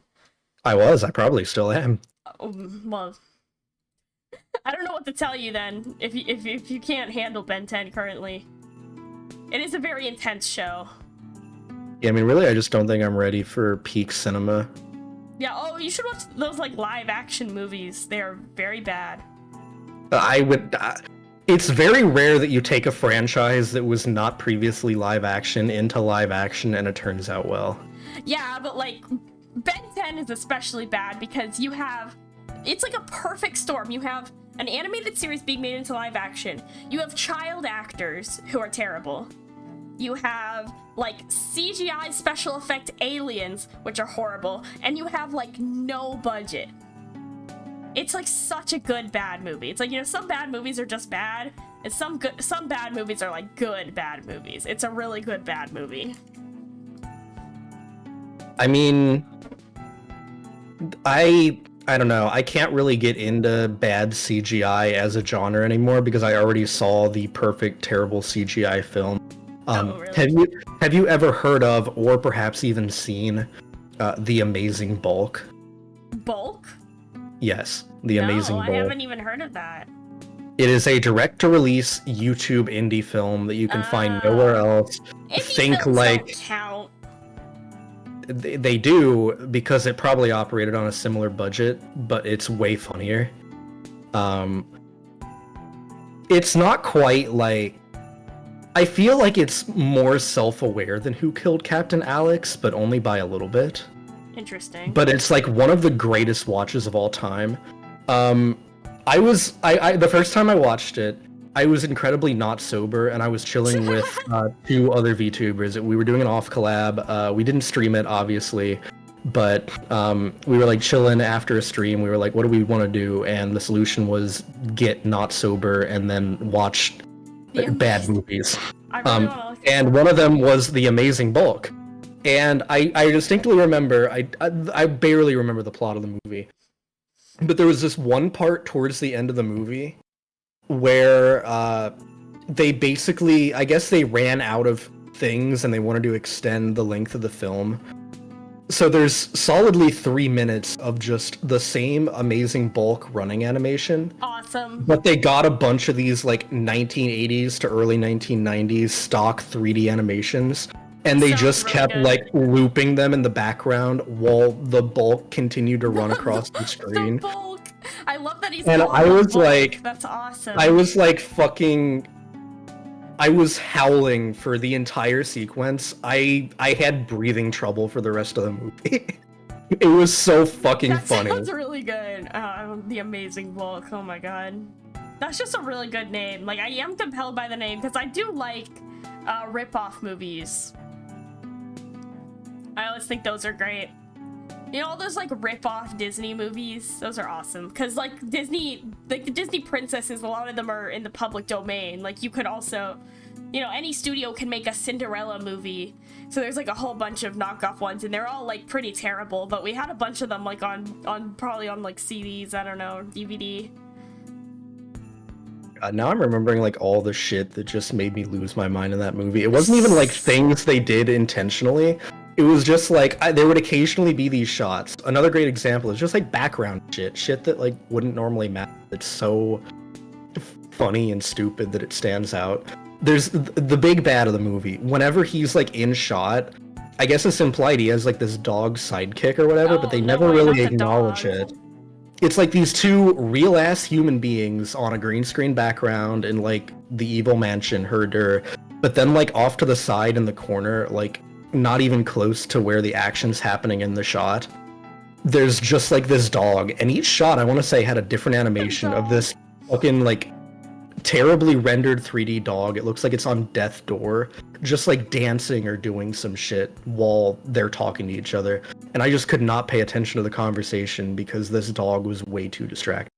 That's really funny. I love this movie so much. It's just a random dog. It might be the funniest movie I've ever watched. Okay, I'll add it to the list. I'll add it to the list. I want to try to have more like movie nights, like in my Discord server or something, because I know lots of VTubers do that, and it seems fun. I just feel like I can never figure out the right time. I don't know, maybe I'll think about it. Is that I just want to make people watch movies that I like, because there's like quite a few movies that I really like that no one else either has seen or likes that much. They just like them a medium amount. I did used to a couple times make people in my server watch like anime with me and like just degrade our brains, like really bad anime. We watched all 5 seasons of Tokyo Ghoul at 3 times speed in like over the span of like 4 days. And let me tell you, it will like actually melt your brain into actual sludge. Like after watching 4 seasons of Tokyo Ghoul in the span of 3 days, I like actually could not form a coherent sentence. It destroyed me. Tokyo Ghoul is very bad. It gets very bad very quickly. What else did we watch? Oh, we watched Dance with Devils, which I actually love. So like, no roasting. Have I ever told you about Dance with Devils? No. Okay, so Dance with Devils is, I feel like I've explained this to like everyone who's ever been on my stream. So like, stop me if you've heard this one, chat. It's like a reverse harem anime, so it's about a girl being courted by a bunch of boys. It's based on an otome game. It's very generic in every way. It's just a girl, generic self-insert protagonist girl, getting romanced by a bunch of like vampire and demon dudes. The twist is, it's like a musical. It's like a legit, honest-to-God musical with like many original songs. And the songs are so funny. Like, and then here's the best part. There's a second plot twist to this. Including the songs, the whole thing is dubbed. So like, if you want to hear some of the roughest vocal performances of some of the most awkwardly translated lyrics of like an otome game musical, you have to watch like the Dance with Devils English dub. It's so good. It's like, it's so bad, but it's so good. It's so funny. I'm already really low on sanity health. I think that would actually just put me into a game over state. It's really funny because it really sounds like none of these English voice actors were prepared to do a musical. Like, it really sounds like they just walked into the booth and they started playing music and were like, here are lyrics. It's really rough. And I met one of the voice actors at a convention. My sister was there. She asked him about it. And that is not the case. He did, in fact, prepare ahead of time for this role. Oh. He's just a bad singer. I mean, typically, you either hire a singer to play the character or you hire a singer that sounds similar. But I guess if you're running on a budget, I kind of get it. It was really just like... Because it's a voice actor who's been in a lot of stuff. It's like, you know, production companies will just run through their regular stable of voice actors. That's why if you watch enough dubbed anime, you'll just hear like Bryce Papenbrook 100 times. Like, it's always the same people. So they just picked from their regular pool of voice actors, but like ahead of time gave them a lyric sheet and like the instrumentals to the music and were like, you're gonna do a song. So they just didn't bother doing any research on like who was good at singing because they knew that would be there like... are plenty of voice actors who are good at singing. Like an anime that relies on singing on account of it being a musical, you'd think like maybe you would the funny thing is, though, you would do some research. If you watch it in Japanese, some of the Japanese voices are not great singers either. I think it's just a really low quality anime on all accounts. But I mean that is probably more some likely. of the songs kind of go hard. I don't know what to tell you. And some of them are much worse when you can hear their lyrics, because in typical otome game / reverse harem anime fashion, a lot of the guys that are supposed to be like attractive and sexy are like just kind of predatory, and some of the lyrics are really bad. It's like, I think it's supposed to be sexy, but it really just sounds like they're gonna hurt this girl. And the main girl has a song. It's also very rough. I don't know, there's a lot of singing in it and none of it's good, but if you're like me and you really get a kick out of bad singing, it's really funny. Good to know. One of the songs is called Emo Liar, but definitely the Japanese people who wrote it do not know what the word emo means, because they're using it. I don't even know what the word emo could mean in the context of the song Emo Liar. Because they're like accusing, I'm thinking now, this is deep analysis. They're like it's about all the other boys are accusing Rem of being in love with Ritsuka and like denying it. So I guess like emo in this context just means that he's feeling emotions, which that's not really what emo means. Or like she's lying about emotion. Something like that. You're probably on the right track. Yeah, I am the world's foremost Dance with Devils scholar, okay? I could make a 10-hour video essay analyzing the songs of Dance with Devils. I should. That'd be awesome, actually. No one would watch it. I mean, I have like a 45-minute video just talking about Blue Exorcist, and like, you know, no one's watched it, but I enjoyed making it, so that's all that matters. True. Have you watched Blue Exorcist? No. Oh my god, you should read the manga. Are you? But there's gonna be a 3rd season. I'm like literally the only person who knew it was gonna happen, but I knew there was gonna be a 3rd season. I've known it for years. Everyone said I was crazy. There is gonna be a 3rd season. Ha ha ha. So now is the perfect time to get into the franchise. Maybe, probably not, but maybe. It's one of those things where like it's one of those like social niceties where someone's like, "Hey, you should watch this. It's really good," or "You should read this. It's really good." And then I reply with my canned line, "Oh, good to know. I'll throw it on my list of things." And then the list isn't real. It's never gonna get consumed. I'll never know what the media is unless you tie me down and force me to watch it. That can be arranged. I know where you live. I suppose you do. I'm coming. We're gonna watch Blue Exorcist.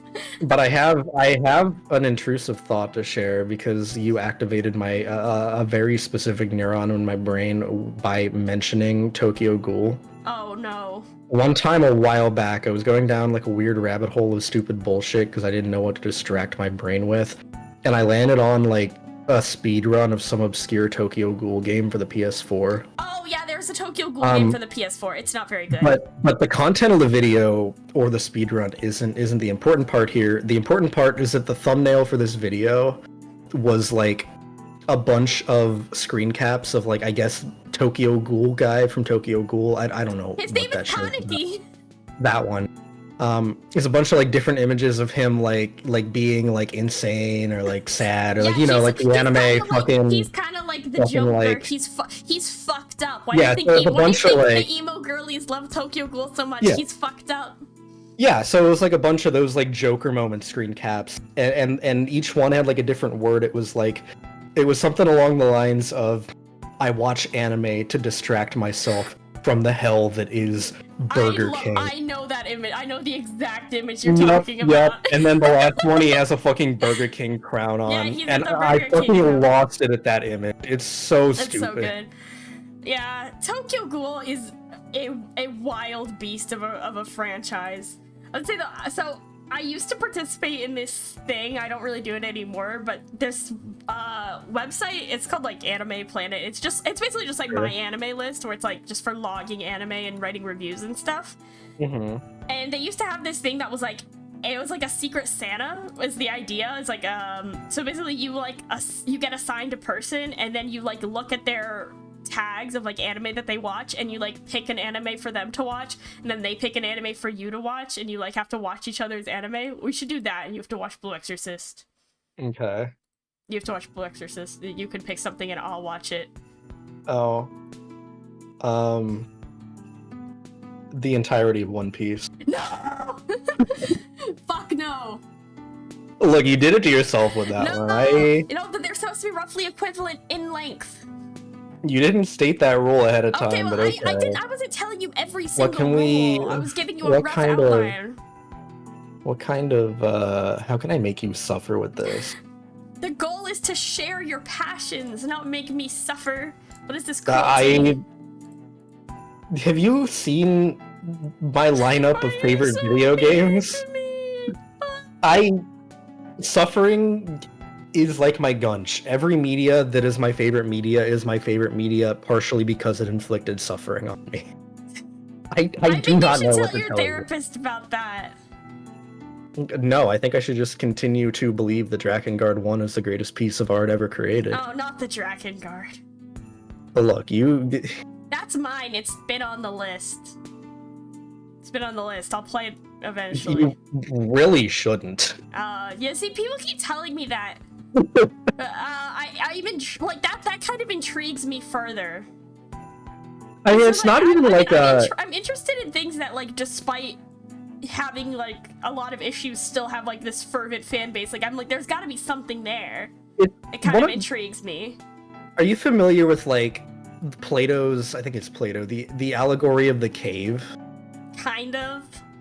Okay, so basically, if you were to, like, lock people in a cave and force them to look at, like, shadows of an object, the question being posed is, like, if that is their ideal of what that object is, let's say, like, a chair, and then they go see, like, a chair in the real world after years of only knowing a chair is the thing on the wall, would they recognize, like, a real-life chair? And, something, the point is, like, there's a Platonic ideal, they call it, of any given thing that's, like, what that thing represents and is at its core. That's where Drakengard is best, because the actual video game... Drakengard's best if you're trapped in a cave? Not exactly, but you're on the right track. So it's like if it's like... Look, you just philosophize too hard for my small brain. Well, I mean, I'm doing that, like, thing. I find it works really well in content creation as well as for writing papers back when I did that in school, where you over-explain things so that it sounds like you're smarter, and it also gives you more content. The short version would be, Drakengard is fantastic as a concept, but when you play the video game without any of the context around the video game, it is actually one of the most miserable things you will ever experience. I see. I just like, not because the game's bad. Dragon. Like, not because the game's bad, Mom. It's like, you talked about, like, fun bad movies versus just bad movies. Yeah. Drakengard is not a fun bad video game. It's not even a bad video game. It's a boring video game. Yeah, with certain boring video games. I don't know. I'd be interested to try it. I mean, I say that. I think you should play it, but also you really shouldn't play it. I see. Like I realize that statement makes no sense, but I assure you, if you play it, and also if you make, like, even a little bit of effort to understand, like, what the game is going for, or, like, what's actually happening, you'll completely understand where I'm coming from with that. Is it on Steam? No, it's PS2. Oh. It is only on PS2. Well, I have a PS2, but it's gonna cost me like $100. I mean, we can say that you are borrowing my physical copy, and then I will not ship it to you, but because you're borrowing my physical copy, you are legally allowed to use that other method. So there you go. Oh, okay. Or you could just do that anyway, because it's not Nintendo. I could just do that anyway. I don't know, sometimes it's fun to play on hardware, but sometimes it's expensive. Well, it's also way harder to capture on that kind of hardware. Like, you'd have to get it. I don't know if I'd necessarily be capturing. It depends. Well, that would be fun. I guess I assumed that you'd be streaming it because I was excited at the prospect of being able to show up and burb-splain the entire game to you as you're playing. I might need that regardless. I mean, if you like start experiencing brain rot, you can just, like, call me and I'll try to like fill in the gaps, because it suffers from two things. One, being poorly written to actually get the point of the plot across. Awesome. And two, being a very poorly done English translation of that poorly written and explained plot. I see. Yeah, translation can really be a shot in the foot to some games. But it's interesting because that's, like, the least of the problems, because the story is just presented in such a way that you, like, genuinely don't know when certain things are happening. Certain characters die twice in the same timeline, depending on how you play.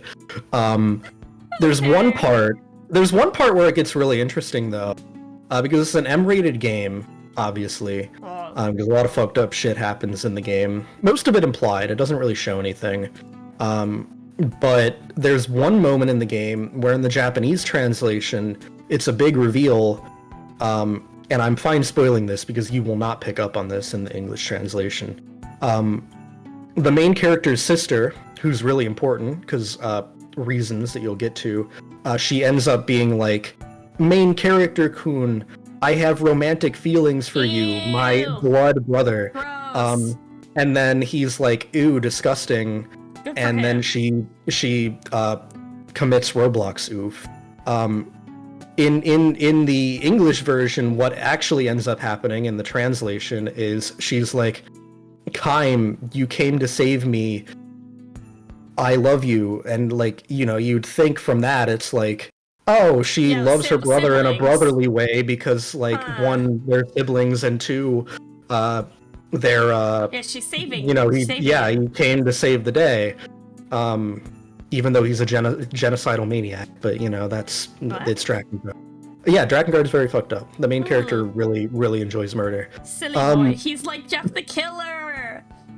Yeah, no, actually, unironically, his main motivation throughout the game is not saving the world or even his sister. Oh my god, he's Jeff the Killer. It is, by doing this, I get to slaughter thousands of people. So they I'm should make Drakengard creepypasta.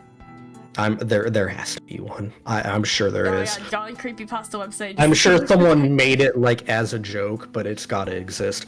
But anyway, the point is that like that's the English version, and like it wildly changes the entire context of that. So is because that, like... then he looks away in disgust still because it's the same cutscene, and then she commits Roblox oof, and it's like, why did she do that? This makes no sense. Is that like censorship, or is it like a genuine mistake? I don't actually think there's an official answer to that, which is why it's so fascinating. Curious. That's very interesting. It's like, yeah, that kind of sounds like the type of thing in that era they might like cut it out. Exactly, purpose, but at the same time, it's like it's a Square Enix published game on the PS2. Like they were not translating these shit. Interesting. I don't know. I guess they were, but only Final Fantasy. They didn't give a shit about this weird Dynasty Warriors thing. Yeah. Very. They care enough to advertise it at one time on one bumper in one WWE pay-per-view, though. WWE? Yeah, there's a video you can find out there. Is that how you hit their target audience? I guess. I don't know. It's such a bizarre thing. No, I don't. I know a decent number of people that do, but I've never been able to go into it. There's like a non-zero number of like anime game fans who are into wrestling. But like, there's this video you can find. There's a clip of it. I think if you just look up like Drakengard 1 bumper something WWE, you'll find it. And it's just like this 3-second clip that they played between like transitions between different fights or something, and it's like, WWE Backlash, sponsored by Drakengard. That's really funny. And then it just fucking goes back to the wrestling. I love like TV advertising for games. It's always like kind of jarring. Like even when it's like the most popular game ever. Like, so I've been watching a lot of Nickelodeon on the Nickelodeon app. Mm-hmm. You know, because I do that. And there's always ads for Minecraft, and I'm always like, a game ad. Even though it's like just the Nickelodeon app advertising to children. By the way, I've been watching, no one asked, but in case you guys want to know what I've been watching on the Nickelodeon app, I've been watching the Monster High Gen 3 cartoon. Bro, it has gay people in it. Kind of goes hard. Yo, let's go. Oh, yeah. I know nothing about modern Nickelodeon. The most recent thing I think I knew about... on it now. It's, I don't know if people are mad. I stay off of cartoon Twitter. Well, that is actually kind of based. Maybe I should look into that. Oh, you should! You'd like it! I don't know if you'd like it. But that just sparked in my brain, remembering that, like... The target audience is very young, so, you know, that definitely is real, but also, you know, well, it has yeah, gay speaking people, of target audiences, what that clued in my brain is that very brief period of time before the US government was like, no, we're not doing this again. Where Jewel, and this is part of what led to them not being a company anymore, they went to Nickelodeon and they were like, hey, this product is very marketable to children. Wait, did they really? Nickelodeon? And can you buy some ads from us to display on your website? And Nickelodeon was like, yeah, sure, we can buy some ads. Yes. That's crazy. So if you went to the fucking Nickelodeon website, there was a chance you would see an ad for Jewel. I'm I'm glad the government stepped in on that one. That's strange. strange. That one was like the reason that shit happened, as far as I know. That. I don't know that much about the history of Jewel. It might not have been Nickelodeon. It was like one of the children's cartoons. When all the kids my age were starting to Jewel, I was starting to watch anime, so I didn't know what was up. Yeah, that's fair. But no, I mean, it might not be Nickelodeon. I'm pretty sure it was Nickelodeon. That sounds right. I mean, that might but be it was definitely one of like. Scuzzy. It was one of the 3 big like cartoon children's websites. That's crazy. Oh yeah. There's like a reboot of Monster High, and it has it's woke pronouns Monster High now. Damn, what the fuck? I really like it, but also like I really like Monster High in general. So. Speaking of woke, I sent you the video, and I still, it lives rent free in my head because it's so funny. It's the guy, whatever fucking Persona 3 character. She has a rainbow on her bag. Oh yeah. And people were getting like big mad. Woke pronoun. So someone Persona. Fucking made this like woke fake. Soda. Yeah, they made this like fake video where they're quote unquote reacting to the trailer. And it's not even like that part that gets me. Like that part was really funny. The entire video was really funny. But it's like 5 to 10 seconds in, there's a part where they show the clock at the train station from the starting cinematic, and the guy gets hot on the mic. He's like, all right, my first thing here, this clock, it's wrong. The woke clock. Let me count. 1, 2, 3, 4. I guess that's fine, but they should have used a better clock. I want to see this one. That's really funny. Yeah, I definitely sent it to you. I really like all these people asking like just... Persona hasn't always been the most homosexual franchise. The legitimate quas are the LGBTs love Persona, okay? So did you guys play Persona 4? The homosexuality was off the charts in that one. Come on. People be like, oh no, Kanji's just into sewing. That man is kissing other men. Bruh. Woke pronoun Naoto with their blue-haired pronouns. Yeah, I don't know. It'd be funny to watch if it wasn't such like a widespread thing. It's like I think it was the Starfield one that I remember watching and like losing my shit at it, because how can a grown-ass adult you can pick your pronouns. be like fucking and this guy, this like I think he was Australian, but he was like this like grown-ass man. Yeah. And he was like getting like shouting like fucking like someone's threatening your children shouting type shit. It's really like kind of scary, the amount of like media brainwashing that's going on. It's like my grandparents are like into watching Fox News and that kind of stuff, and it's like these like Fox News anchors and stuff genuinely have people believing that like using like gendered pronouns is like the gateway to like your kids dying or something. Like they genuinely have people believing that it's like, oh, that's how it starts. Like you'll start respecting people's pronouns, then before you know it, like your children are dead from communism. It's like, what the fuck? But they really believe it, you know, they really buy it. It's kind of sad. I mean, it's also just communism as a stand-in for things we don't like. Yeah, and it's like, and I've watched Fox News because my grandparents are always playing it in their fucking house, and it's like every day they're saying something different. They're like, the pronouns are gonna make your kids like die from like getting surgeries, and then it's like, and it's gonna lead to communism, and they're gonna outlaw Christianity, and they're gonna put you in jail, and it's like they just make up something new every day to put on that show. Yeah, it's actually just like... It's actually just fictional. I think what really, like... I think one of the more bizarre moments in modern history that made me go, like... I wish I wasn't in a paragraph of a history textbook right now. Was a certain lawsuit about a certain presidential election in which a certain news network, Fox News, spread certain misinformation. And they got sued, and they were able to get let off really light, based on the argument that they are not a news station. Yeah, that's the like I've started many a fight at the dinner table by telling my grandparents that Fox isn't the news. It's like by their own admission, they are not presenting they're not news. presenting news. Yeah. It's so weird. I don't know. People are so mad. Like I don't get it. I don't know.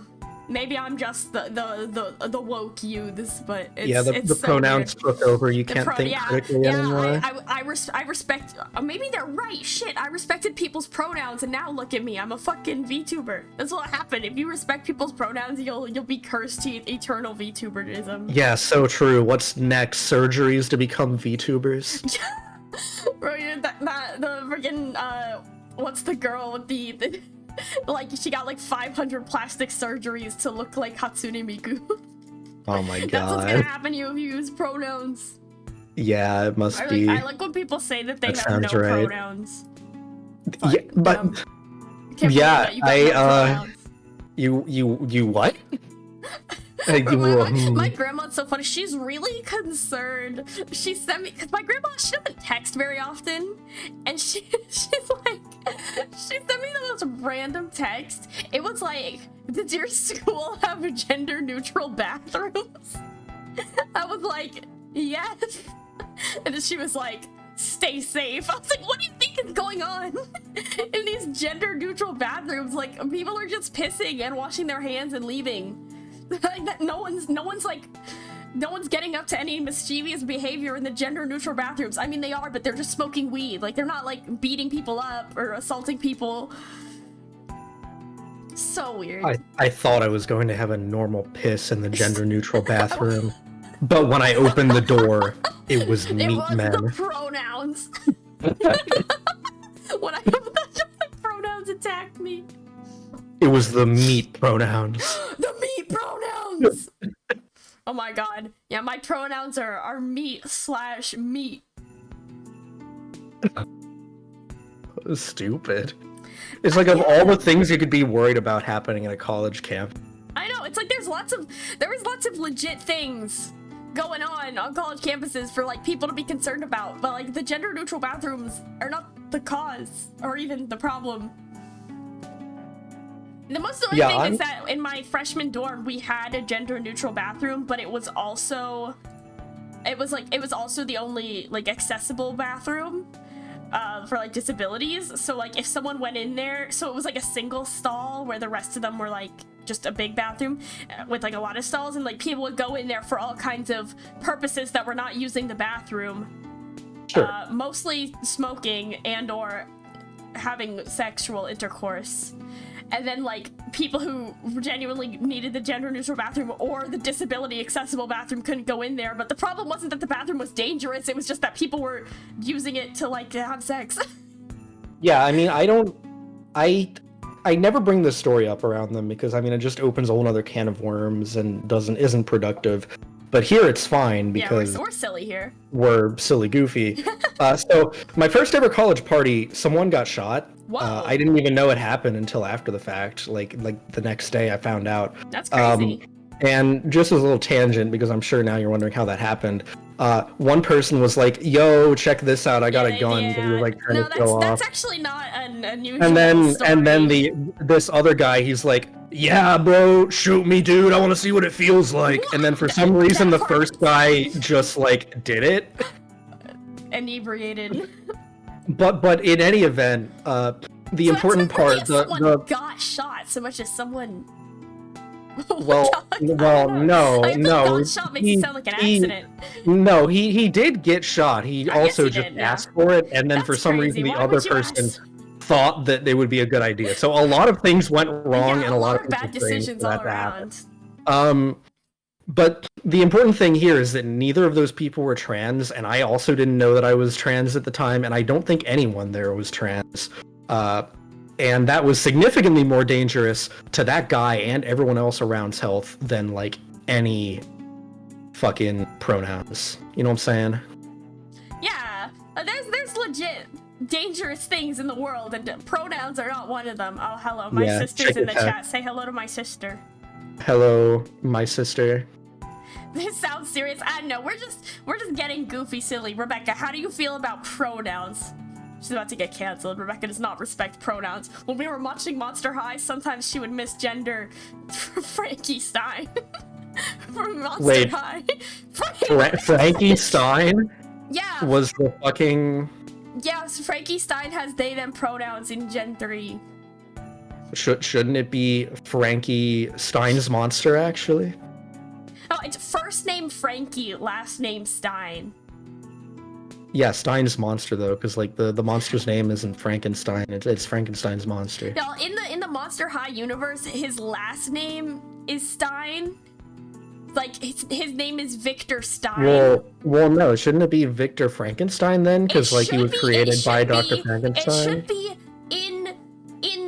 in the real world where Frankenstein was written. In the Monster High universe, the creator of Frankenstein's monster was Victor Stein, and he just named the monster Frankie, so her name is Frankie Stein. Oh, okay, well, never mind. The Monster High universe deviates from reality in many ways, but it's also the same as reality in many ways. No, that's fine. That means that the universe is... Yeah, I remember we had like a whole long conversation on that because I was crazy. But no, I'm fine with that because that at least makes sense if the doctor's name was Victor Stein. Okay, then I'm fine with that because that's in fitting with how names work. Yeah. Now, so that's in Gen 1. The Gen 3 canon of how they got their name is kind of confusing because they keep I don't know, I wonder if we'll get to it. They keep like, it's only in the first season, Gen 3, so they might be getting to more stuff, but like Frankie keeps name dropping, like, or not name dropping, but like saying that their parents built them without like really naming the parents, so I don't know who they are in this universe. It's a different continuity. What, you Rebecca?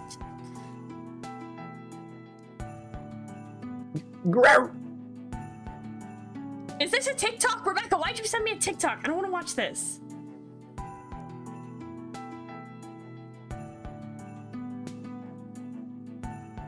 It would have been really funny if it was the same fucking Freddy 5 bear one I sent earlier. Okay, yes, we can go to a cat cafe. Fine. Oh, wait. Nice. Oh, no, wait, I don't think I can. Rebecca, I don't think I can. We'll talk about this later. I'm literally streaming. Why do you always ask me stuff while I'm literally streaming? I don't think I can. I have something to do on Sunday. I'll text. I'm literally streaming. Can you stop being rude for 10 seconds? Tell Rebecca to stop being rude. No, keep doing it. This is content. No!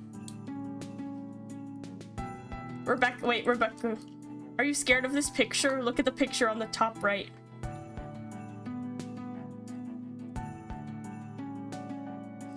Why are you so mean to me? Rebecca is so mean to me every day. Every day I wake up and Rebecca's like, you're a freak and a loser. And you have autism. She's really mean. You're a freakazoid, yeah. I'll say it so. Damn, that's crazy. I've been making Rebecca watch Ben 10 with me, and like, oh, okay. In Ben 10, all the characters keep calling each other a freakazoid or a dweeb. So now she's picked up these Ben 10 level insults, which are actually very hurtful. She's just jealous. She's jealous because I have a cute VTuber avatar and she doesn't. And she's like, "Oh, I want to have a stream on your channel." I'm like, "No, maybe you should try being a VTuber on your own then." Are we gonna have to start putting like the asterisks in those for like censorship, like like where the vowels are? Yeah. Yeah. Stop being mean to me. Being mean to me is actually banned. Read the description. There's a rule. It says don't be mean.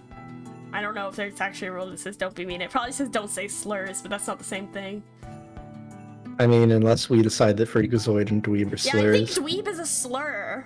I'm literally a mod. Oh shit, you're right. I can't ban her. Okay. Well, I can ban her. The other there is not a no being mean rule, but there is a be kind rule. Oh, see? Cringeback's debut when she's literally been on the stream before. She just hasn't had a stream by herself, and she's like, "Can I just have a stream like. But by actually, myself. I'm busting out the VTuber Constitution. I'm breaking out my lawyer degree here. That actually that law is even a little bit more draconian because that means if you have a neutral attitude, you're also breaking the rules and will be banned. You have to be kind at all times. Yeah, you have to be actively kind. Yeah, like you can't just be like saying normal things. Everything has to be like kind. Everything you say has to way. be nice, or you'll be banned instantly. Yes, correct. They're not giving the full context of your stream. I don't remember the full context of your pre-law. No, Ezra's like an adult with a job and shit. I actually did almost go to law school, but then I realized how many. I realized how many hours of work that would be, now and they're I was and like, STEM. no, I think I won't do that, Lamau. Bird and STEM. That's good. Like Yeah. birds are actually a very underrepresented population in the STEM field. It's true. There's only one of me on the entire planet, so Yeah, by there are lots of definition, birds in the legal field. We don't need any more. well, birds maybe, but not burbs. As far as I know, the only burb on the planet because I'm from space. I'm not from here. I see.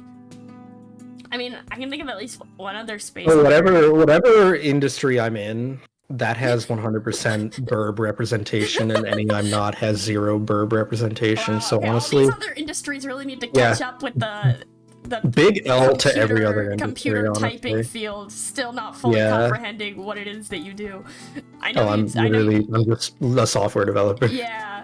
It's not anything fancy. I don't know. That's one of those things. Like when people say they're a software developer, like I don't know what they're actually doing on their day-to-day. It's just like typing person stuff. on Amanda's stream. Person, wow, what did I do? I'm a burb, like BIRB. Also Pikmin, yeah, Pikmin. What is Pikmin? Pikmin. I don't know. I'm guessing that I mean, Rebecca's been into Pikmin lately. Are you probably playing Pikmin? She probably went to my channel and saw the waiting room are you for streaming Pikmin this weekend. Yeah. Oh, Yeah. oh my god, you guys can talk about Pikmins. Oh wait, I have to check my Pikmin bloom. I bet I got a flower. Have you played? There's like Pokemon Go, but it's with Pikmin.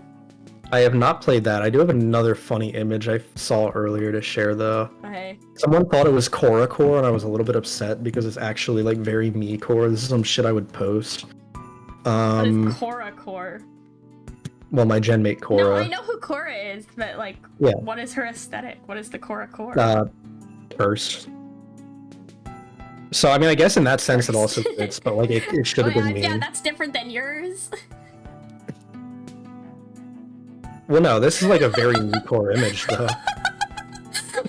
Yes, I love my yellow Pikmin. He loves swimming. Do you like Pikmin? I played Pikmin 3 on New Year's Eve like 3 years ago while very drunk, and I'm enjoying Pikmin 4. Are you picking those men? I'm not like I like to think so. I'm not like a huge fan, but like they're fun. I enjoy them. I like the noises that the silly little creatures they're silly make. little guys. Let me see the Pikmin picture. I will text you the Pikmin picture. I can't put it on the stream because, like, okay, I'm gonna be 100 with you guys. For the last couple of minutes, like, shit on my computer is randomly freezing. I think my computer is dying. I don't know. Oh god, yeah. So I don't even know if I can press the button to end the stream because shit is frozen. So we're just gonna have to stream for all eternity now because my computer's frozen. I also got. I haven't had any computer trouble until I got on the call with Ezra, so I am blaming you. Yeah, it's my fault. My bad. Where are you? My genmate made me a shit post. I'm gonna send it as the image instead of a sticker. I actually sent it to you earlier. That like curse thing that you were like, I don't like this. Oh, that the Lorbo or whatever. Yeah, that's an enemy from Pikmin. Oh, that's what it is. So that's what that is. That's why I had that made. I don't like it. I'm checking on my phone. Am I going to parties? Of course I'm not going to parties. I don't go to parties. Yeah, I don't like this thing. Why not? I just don't. I don't like its eyes. No, what's wrong with them? They're above the head. I'm about to ruin like everyone's night right now, but I'm gonna share this anyway. You know, like those cartoon characters, instead of having like eye sockets, they have like their eyes just like out, like the dogs are just out. You know the types, kind of like that one. Kind of. Do you ever look at those and realize that you'll never be able to rub the back of your eyeball, and it makes you like very uncomfortable for some reason because now you kind of want to? I know. I think Like, about the there's a back of mental my ick eyeball there. a lot. Okay, so one time I got like really traumatized. That one time I was at school in like elementary school, and I had like my eye started really hurting, and so I went to the nurse, and she was like just like flushing it out with water because she thought there was something in my eye. And then I pulled out, I had really long hair at the time, and I pulled out from behind my eye like an entire hair from my head, like, and it was like behind my eye, so we like couldn't What get it the out. fuck? And now I'm like traumatized, and I think about the back of my eye quite a lot because like you just kind of never know what's back there.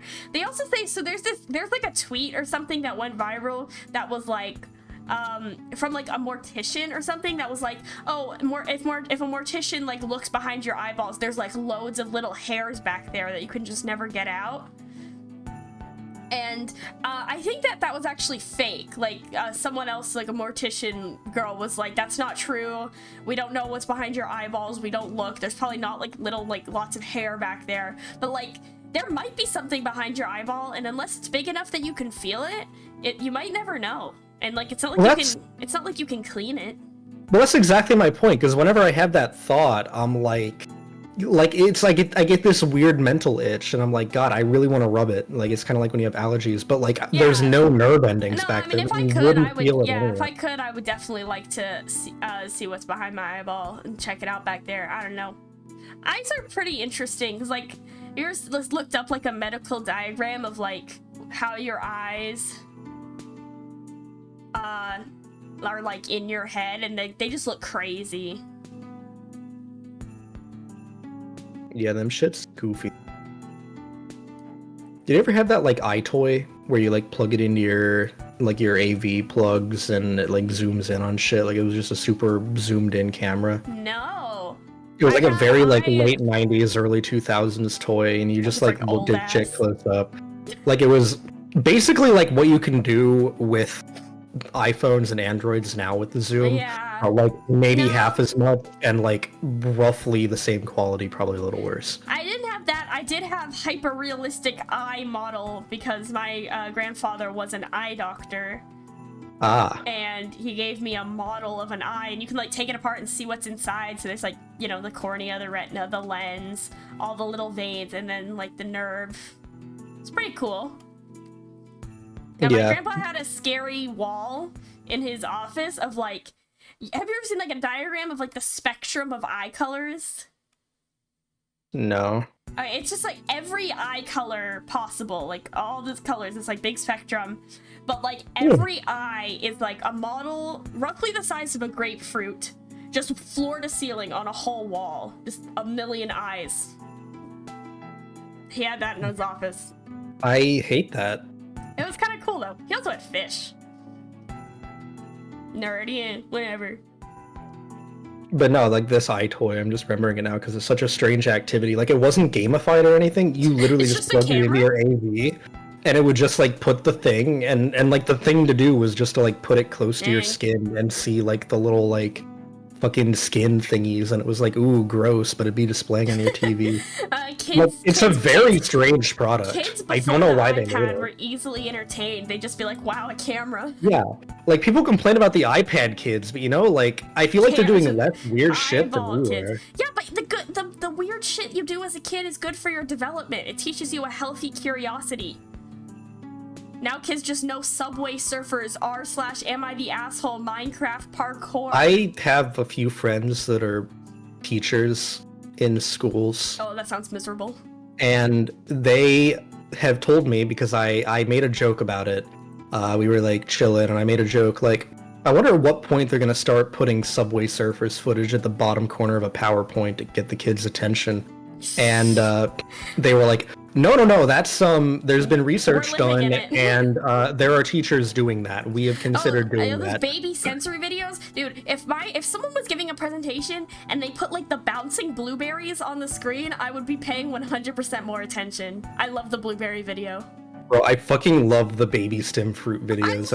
They go They're so cute. fucking The hard. Subway Surfers, I don't give a shit. The bouncing fruit, I am watching.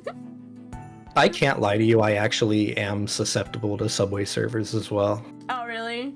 Yeah. I was like just young enough that like when that game was new, I liked it. I played a lot of Subway Surfers, but I'm not. My brain isn't stimulated by watching Subway Surfers gameplay. Yeah. I need the bouncing fruit. I mean, frankly, when I come across a post like that, I'm usually like actually there to read the interesting Reddit post, because it's like that phenomenon where it's like the title will be the most heinous shit, am I the asshole? And then it's like perfectly reasonable, and it's like, am I the asshole for stepping on my dog's tail? My wife is going to divorce me. And it's like the worst shit you've ever read. Yeah. Or you know that cake one? That was like super controversial? Yeah. What are your thoughts on the cake one? Was Was he the asshole?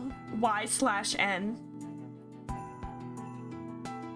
I remember very vague details. I need to remember the full context. Catch me up, refresh me. Okay, let me try to remember all the way. It's like, so this guy, his girlfriend is asked him what kind of cake he wants for his birthday, and he says chocolate cake with chocolate icing, like devil's food cake.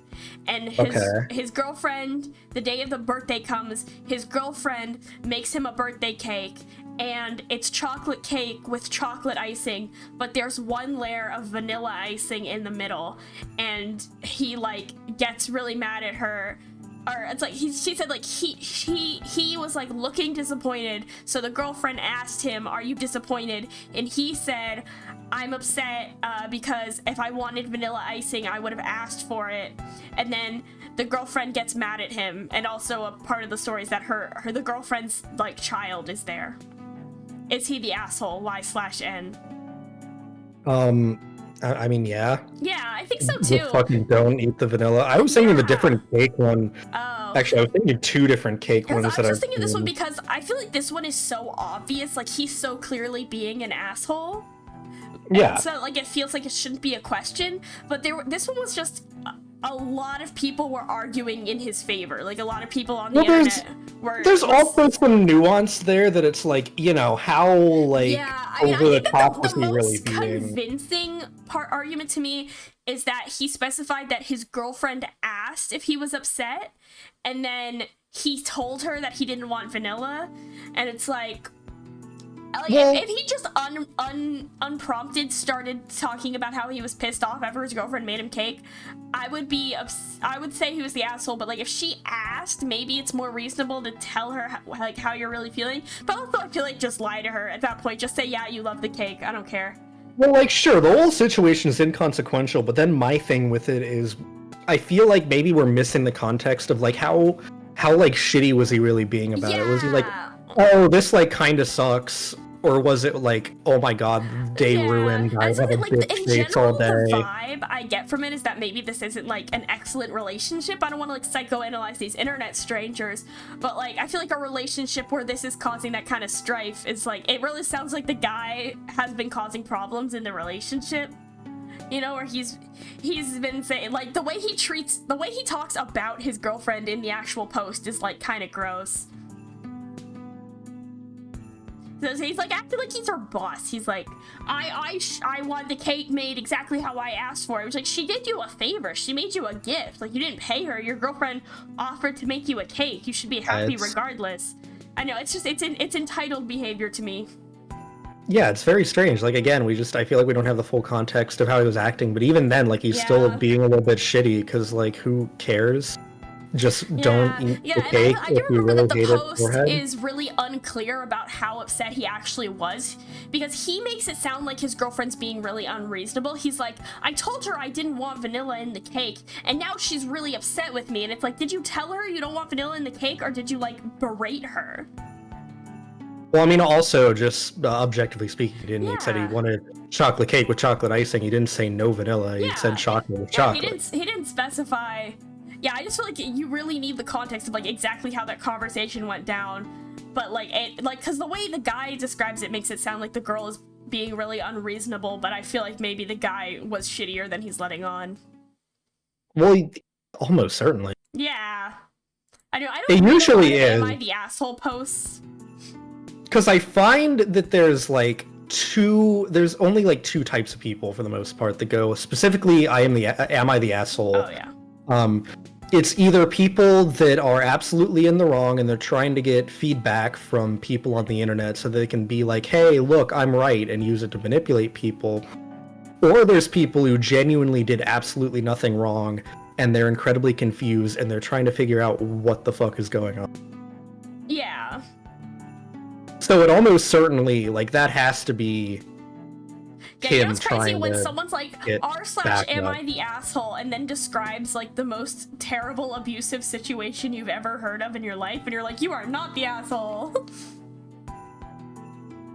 I know, if someone made me a cake, I would be happy, like, unless they put cream cheese frosting in it, because the thing with me is like, I would have specified, because there are some foods and flavorings I just absolutely will not eat, like I'm very averse to them, but if someone asked me, if someone said I want to bake you a cake for your birthday and asked me what I wanted, I would have been extremely clear that like if you put cream cheese on it, unfortunately I will not eat that. And like I would tell them that beforehand. Like if this guy is so averse to vanilla frosting that it's gonna ruin his whole cake experience, he really should have clarified. But also, well, here's my thing. Icing, like chocolate icing is like made with vanilla icing. Like you make vanilla icing and then you like add chocolate flavoring to it. Like it's not gonna like actually affect the taste. But frosting, you know, like I've never been that into cream cheese frosting. I like cream cheese, the food, but I don't like cream cheese frosting. I don't really think it should be that sweet. Well, I think too, because I have like actual experience with this one, so this is like an interesting can of worms. It's nothing that interesting, right? It's kind of like what you just said, but there are some like certain foods that I can be incredibly picky about, and just like I will not eat. It's like a very mental thing. It's not me being immature. It's like genuinely, if I eat this, it's going to be a problem. And usually, like the neurodivergence. You know, people will be understanding of that, and that's awesome. But then some people won't, and they'll just assume like, okay, well, we're having this, this, and this. Woo! Or I brought this. Hope you enjoy, because I mean, it's not common, and I sort of respect that I'm the one being inconvenient. I will simply just like, hey, thanks for the why am I words? Yeah, thanks for thinking of me. Unfortunately, I won't eat this, and then like if it's nothing, I'll just like go get food for myself later. Like I don't expect other people to change their way of life because of me. I am the minority here. I'm not going to be pissed and go on a warpath. Yeah. So if that's the situation the guy's in, to cook for you, and there's something you really will not eat, you should make them aware ahead of time. Yeah, but that's it. And let's be generous and assume that that's what's happening here, which it very well may be. I don't know the guy. And that's why I'm like, it's the difference between, okay, I'm slightly disappointed, I still appreciate it, but you know, I asked for chocolate on chocolate. Or is it like, oh my god, how could you make this mistake? What the fuck? Sort of thing. Because there is a difference there, I feel. It's not picky, she just doesn't eat veggies. That is picky. Because, you know, if I go to like a function and there's nothing I can eat, it's like, you know, yeah, that kind of sucks. It's a little disappointing. It doesn't happen very often, mind. It's very, very few things. Like I can't do sushi, for example. Really? Unfortunately, a lot of sushi places will like have other things that are like better. Or something. Yeah, exactly, which is great. But like in the rare event that happens, you know, it kind of sucks. And you know, if I'm not regulating my emotions well, or I'm just, you know, a human being, and people can tell when you're slightly off, like, yeah, sure, I'm a little disappointed, but I'm not pissed at anyone or anything. Like, I'm not gonna start a fight. I can't believe my sister's in the chat saying I'm not picky. I'm literally like the pickiest eater ever. Have you ever taken the like picky eater test? I have not. It's just like a checklist where you just check off all the things you won't eat, and then it like gives you a score, and mine is pretty high. The thing with me though is I eat most seafood, and a lot of the list is seafood. Mm-hmm. But there's some seafood I don't really eat. It depends. I don't know what it is about it. I think it's like, I don't know. Now I gotta like try to psychoanalyze myself. Oh. to figure out why I don't like sushi. I think it's Is like it the texture? sauces that are. I think it's the sauces that are commonly used with it. Yeah, Well, you combined can eat it with the no other stuff. sauce. Like I eat my sushi with no sauce a lot of the time. That's true. They say like it's kind of like steak, where they say like really good sushi, like really high quality fish, doesn't need sauce. Now you're not into like soy sauce? Is it just too salty? I've never been a big fan of soy sauce in particular, but it's not so It's much really that. I think it's salty. like the combination of the food with the sauces. I get the same way with like certain K barbecue meats. I don't just like will not K eat the barbecue sauce. because I'm bad at it. I burn everything. Oh, what you have to do? I don't like cooking my own food. That's what a restaurant is for. I'm very white. I've gotten pretty good at K barbecue at this point in my life because I do it a fair bit now because I like the food and I like the concept. But the strat used to be me and my buddies, we would just like go and like very like exaggeratedly make it look like we don't know what we're doing. Oh, And then it would just like get one of the staff to come they'll over help and you. be like, Yeah. we'll just like I'm do it. embarrassed. I don't like to look like I don't know what I'm doing, even if I definitely don't. That's why I like hot pot, where you can just throw all the stuff in the soup, and like if you overcook it, it doesn't matter that much. Like it's not gonna burn. But I will burn shit at the K barbecue. And then it like gets on there and it's gross. I don't know. I've only been to K barbecue once, but I didn't really enjoy it. The food was good. It just felt like a lot of work to get there. Yeah. I enjoy it as like a social event type of thing, I think is my thing. I'm not necessarily going there because I'm like, I really want this genre of food. I'm going there because it's like, we have a big group. It's all you can eat, one buy-in. Right. And they serve alcohol. And it's just like a fun time. Yeah. Tomorrow It's great I'm for, gonna like, get some pho. Oh, hell yeah. Yeah. Are you gonna have it I've been for like wanting breakfast? it for a few days, so I'm like, it's time. I hate that so much. I hate that I like had the muscle memory. I did that without even thinking about it. You did what? What'd you do? Maybe Discord didn't pick it up. I said, are you gonna have it for breakfast? I did not hear that. No, I'm not. I'm gonna have it for I was lunch. at like a convention once, also years ago, and there was a pho place across the street that was really good, and we ate there a couple times. But the first time we went there, we went there for breakfast, obviously, which is why that's the line. And I was sleeping in because even then I was like an eepy, sleepy motherfucker. I was the eeper and I still am the eeper. But I get fucking woken up by like my one buddy. It happened to be the same buddy, the Jank and the Steez buddy. So it comes full circle. He wakes me up and he's like, Ezra, quick, get dressed. We're going for breakfast. Sounds fun. We just kept repeating that for the entire rest of the event, even though we were not, in fact, having it for breakfast. That's awesome. I've never had pho for breakfast, but now I want to. I guess you could use that pun with any meal, though. I'm having it for lunch. Yeah, you really could. It's just breakfast was the context, so it was funny. I don't know. That if was the Rebecca's first still thing I here. heard that day. I don't know if Rebecca's still here, but I'm gonna say that to her tomorrow when we go get lunch. I'm gonna be like, "Are you ready for lunch?" It's so dumb, It is but I dumb. love it. I like it. Yeah. I like this friend of yours. He sounds like a hoot. He really is. I won't dox him, but there's an image of it was an infamous tweet among our friends of this guy. He took a picture of him. We were drinking in the hotel room, same event. He had a bag of croissants. And for some reason, somehow this guy happened to get a picture of him where he was like holding the croissant and staring at it longingly. Oh, no way. And the tweet was Wait, so let me just go on your old Twitter real quick.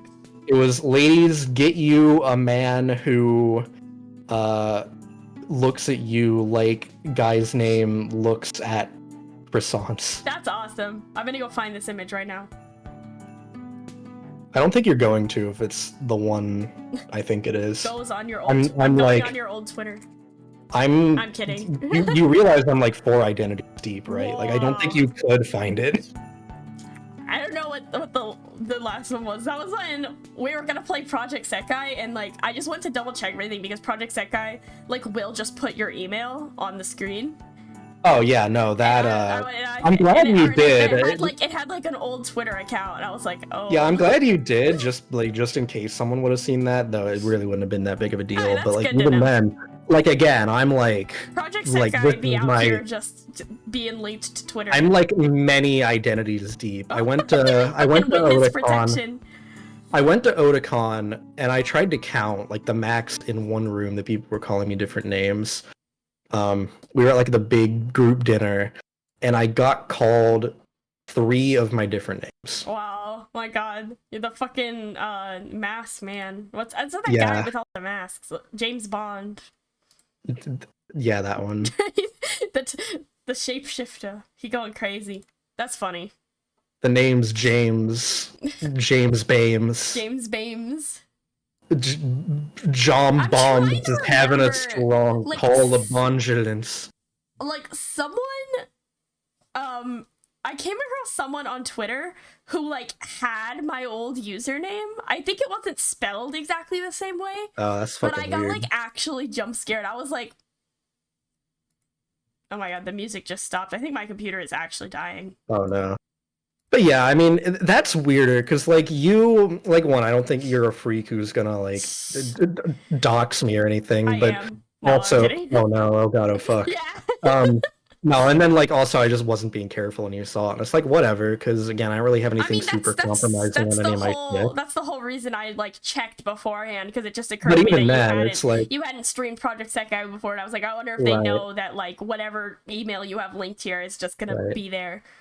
But it's like, you know, I'm not going to give that ad out freely, but I don't necessarily mind talking about it, because I've been public in the past. Like, I have been doing content creation stuff in some capacity for a long time. Old ass. So... That's the other thing. That's another one of those things I can't stop doing is anytime anyone mentions something that's like older than me, like anytime anyone mentions like analog technology or something, even if like they're not that much older than me or it's something I was alive for, I gotta go old ass. Well, I don't know. Let me put it into terms that might track with you. They might not though. I don't know. Understand what you're saying. Well, no, I just because this might be mind blowing. So you know, like Streamlabs OBS and how like before that it was just like OBS Studio. Kind of. I use OBS Studio, so I don't know. Okay, well, before OBS Studio, there was OBS. Right.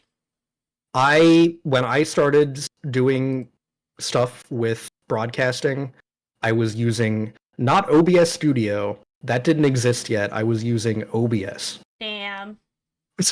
So, I'm curious. I'm always curious what VTubers were doing before they were VTubers. Not in like a creepy doxing way, but like just a curious way, you know? Like I kind of just want to know what landed them here. Oh, it's not even really anything fancy. It was just like like I'm not basically I'm not trying to like invade anyone's privacy. I just think it's interesting. Yeah. I don't know, nothing super obviously fancy. I'm not out here like tracking shit down, but like sometimes if I come across something, I'm like, oh, that's interesting. Yeah. I don't know, people like on top of that shit. I don't know how people figure that out sometimes. Like, yeah, sometimes people figure things out super like fast. Occasionally it makes sense. It's like, okay, it was a relatively popular person, voice is the same, mannerisms are the same. Okay, sure, this tracks. Like, you know, Gargara being Senzawa, obviously. Like, who's fucking... Everyone knows. It's an open...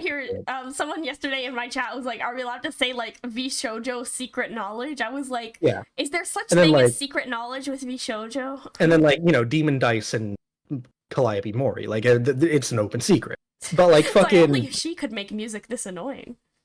Oh my god. That's a take right there. Sorry. I don't even completely disagree with you. I'm not a huge fan of her stuff. I'm just out here being mean. I just like to be mean. Like, whoa, I just wasn't expecting that comment. No, sorry, yeah, you know, fair enough. Sometimes you just gotta be a hater. I'm a hater of her music. I think she's like an entertaining streamer, but yeah, sometimes you just gotta be a hater, you know. But every day I wake up and choose to be a hater, but that's beside the point. Yeah, I mean, you gotta. That's how you cope with the crippling loneliness that caused by the capitalistic hellscape we live in.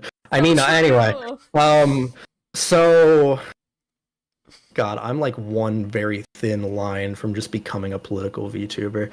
What the You can fuck? I'm Where gonna the fuck am I start going with like a political podcast for VTubers, and we're just gonna we're gonna be the next like Hassan. It's gonna be awesome. But no, it's like you'll get like these like a new wave of Niji Sanji VTubers, and there's people out there that somehow they'll like. So I was able to like take this voice clip and reverse engineer it, put it through AI, and I was able to find out that this person went to this high school, they graduated this date, That's here's creepy. the pictures of them, and it's like, first of all, stop. Yeah, that's the thing. It's like I don't give a shit where they went to high school and stuff like that. Like that's really their personal. Well, it's not even life. that. I'm just curious about the videos. Like that's a bit of an exaggeration, but it's just like those are like the types of backwater shit that they'll go to just to find out what their previous VTuber identity was. Yeah, people like not even crazy. like their person. It's like that's how they find out what fucking indie VTuber. It's fucked. People are crazy. I don't get it. Yeah, I don't really get it either.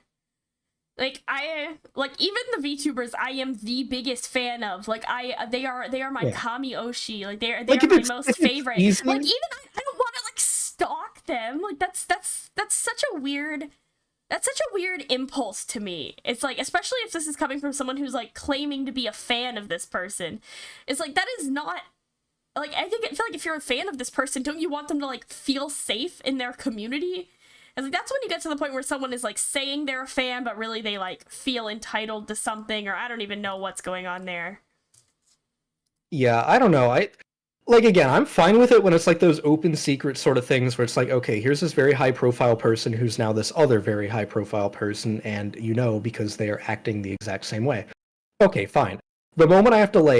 The moment that someone uses like some kind of AI based tool or like some other fucking internet bullshit. I haven't heard about the AI tool. Is that real? Oh, no. Okay, no. Okay. I'm just I couldn't think of like future. I didn't want to get into like deep explanations, but like no, they're basically just doing some like fucking internet deep search shit and seeing what they can get results on. Like the moment you have to start doing shit like that, like that's when it's just not worth it. Why are you doing this? I see. Like, Mista and Nina are in Vshoujo. Yeah. Yes, like we fucking know. There's like clip there's compilations. no step to go through. My favorite thing is there's like clip compilations of them like messing up and like calling each other the wrong name. Yeah, I mean, like it's an open fucking secret. It's like, okay, that's fine, whatever. Like people are being chill out. Like people can laugh about it. I'm sure like maybe they probably didn't want to be super overt about it, contracts and stuff, whatever. But you slip up. But like that sort of thing, not a big deal. I just. Yeah, I mean, I don't know. There's a certain website like, where you can get this fucking information, and it's like I terrifying. I don't get it. It's like not. It's not hard to be normal, to just be chill. I don't know. I guess I should be glad that I don't understand it, because if I understood why people were being a stalker, probably I would be a stalker, and I would never be a stalker. Aha. I don't know. You have my old Twitter account. That's all I'm saying. I didn't find it on purpose, though. I did that out of the kindness of my heart. I was like, Ezra and I are gonna stream Project Sekai. I wonder if they remembered if they remembered that their Twitter is on there. Excuse me, I'm not stalking you. I'm catching up on the lore before the next season starts. That's really good, actually. I'm gonna use that one. Just catching up on the lore of where you were born, your mother's maiden name, and your credit card number, and the numbers on the back. It's important lore. Yeah. You never know. You never know when you're gonna have to just go into the bank account, just check out what's going on in there for lore. You struck another neuron in my brain. You know that fucking like Airbnb TikTok guy where he's just like, oh, which one? Step There's one, like 100. he's like, take a napkin, spray some mustard on it. You never know. Be careful. That fucking guy. I do not know what you're talking about. Where he just does like random nonsensical bullshit in an Airbnb, and then it's like, you gotta be careful. You never know. That's really not what I was thinking of when you said Airbnb TikTok guy. I thought you were talking about like one of those guys who's selling like scam courses. No. To multiply your passive income. No. It's just like a parody of like the checking for cameras and stuff. Oh, okay. Yeah, we were thinking of totally different things when you said Airbnb. No, I'm aware of those too. Those annoy the shit out of me because not only is it like alpha male type shit, I also have a fancy piece of paper that I paid for that says that's a terrible dog shit idea. Oh, it's terrible. I'm also like annoyed by Airbnb as a concept. It's like it's kind of fucking up cities, and it's also super annoying. Like, I've stayed in some Airbnbs and they suck. Some of them are nice, but it's like some people will be like, okay, make sure you wash the dishes and clean the this and clean the that. It's like, I don't want to come clean your house. I don't know. I'm kind of anti Airbnb. I stayed in one for a trip over the summer with Burb Fam, and they rented this really fancy cabin because there was a lot of people on the trip. And it was really cool. They apparently built it like by hand over the course of a bunch of years. Really cool place. But they had a shower where it was next to one of the wood walls that they built. And while it looked really cool aesthetically, I guess they didn't want to ruin like the fucking nature-y vibe by laminating it so it wouldn't rot if it got water on it. So they required you to take these special sponges and make sure the wood was dry every time you took a shower, and it was the worst fucking thing of all time. That's so annoying. What? That's so weird. Yeah, we just decided not to use that shower. It was incredibly inconvenient. Yeah, some Airbnb hosts are like, I feel like they're just power tripping. I also really, I can be extremely paranoid when it comes to like technology and cameras and stuff. Like, my parents at my house, like at my like parents' home, got like a bunch of Amazon Alexas against my wishes, and I like unplug all of them because I'm scared that they're listening to me.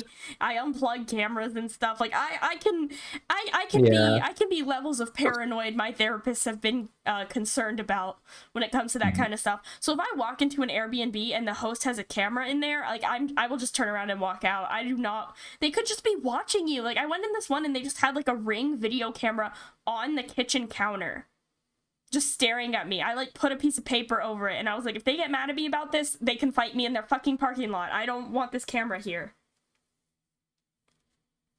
Yeah, I mean, I don't necessarily it is with Airbnb hosts and the fucking cameras, and like they're not like secret I don't go extremely far. I've never seen a camera out in the open like that, though. I feel like it's not that common anymore because people probably were like, "Hey, stop doing this." I did. Like, I will check mirrors and like the other common places, and don't get me wrong. I mean, I find the parody guy funny, but like checking for cameras is actually good fucking advice. Yeah. But like some people do take it to an extreme where it's like, I mean, there's nothing wrong with being careful, but there's just it was so oversaturated on TikTok that I guess guy was like, yeah, you put the toilet paper on the chair. You never know. That's pretty funny.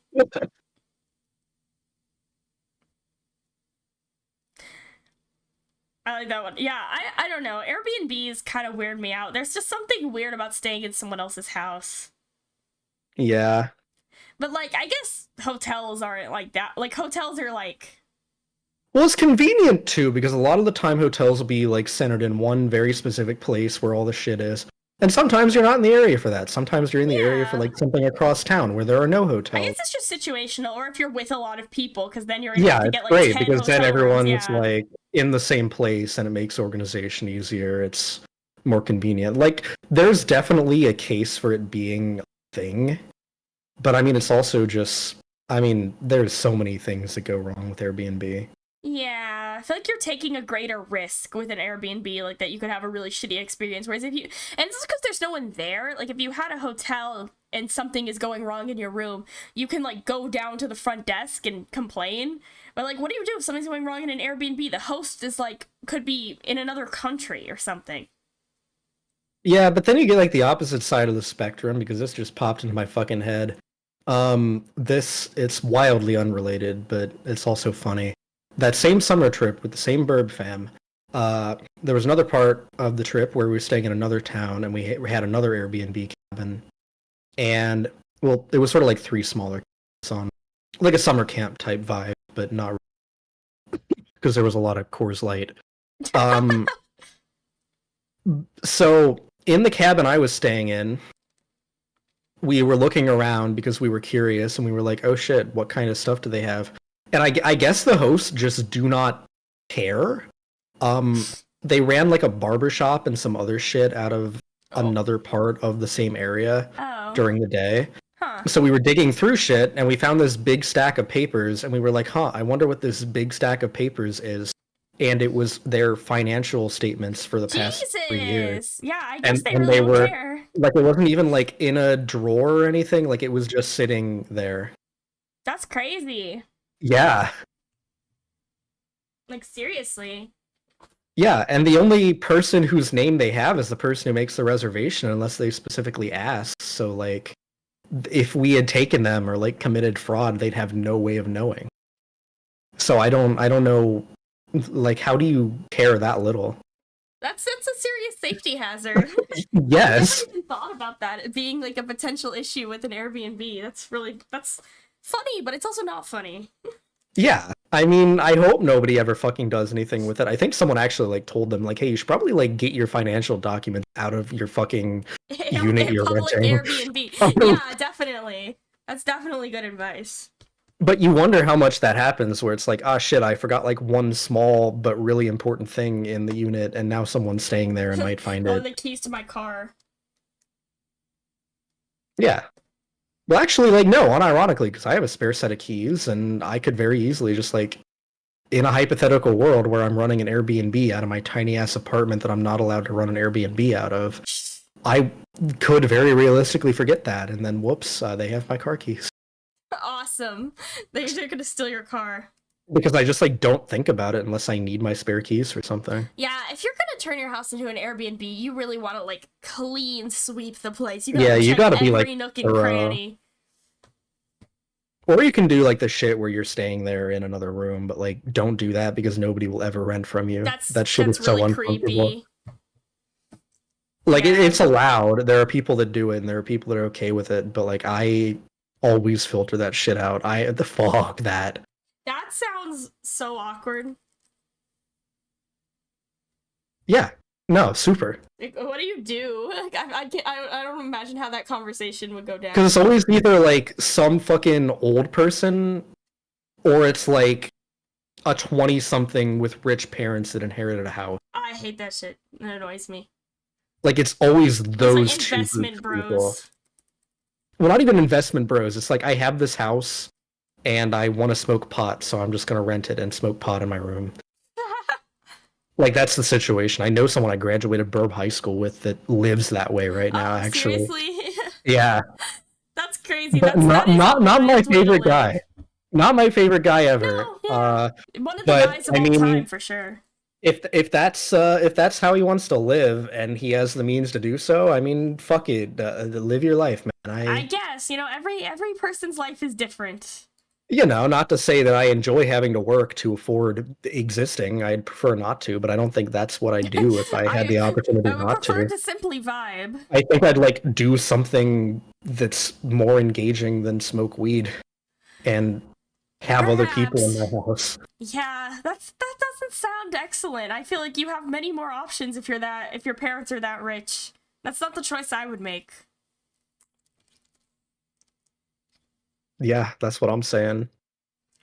I don't know, I guess that some people really enjoy that weed smoking and other people in their house life. I don't think they do. I think you just get in like such a groove that it's really hard to like stop doing that. Sounds kind of so depressing. You're just like in your room and you're like, okay, inside me there are two wolves. One wants to smoke weed, the other one wants to play League of Legends. They're both going to get their way. Awesome.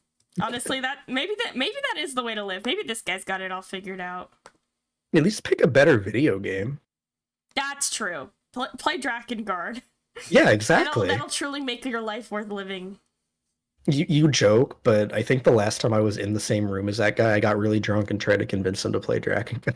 That's awesome. There was the time I got drunk at a party. I can't remember if it was him or someone else who also smokes a lot. I got drunk at a party and I started telling my at the time roommate's partner about Shin Megami Tensei. Oh my fucking And it was so funny because so like usually how I'll start talking about Shin Megami Tensei to some person is I'll start with, do you know what Persona 5 is? And the answer is often yes. I'll be like, I was like drunk. I was like, you know about Persona 5? And they were like, no. And I was like, it's like Persona, but before. And he was like, I don't know what Persona is. And I just kept telling him about it. And then he was like, I'm not really into video games. He was trying to be polite. He had no idea what I was talking about. I'd like to imagine that this is how you remember the story from your perspective, but in reality it was like just like you laying there like Persona. It's like Persona.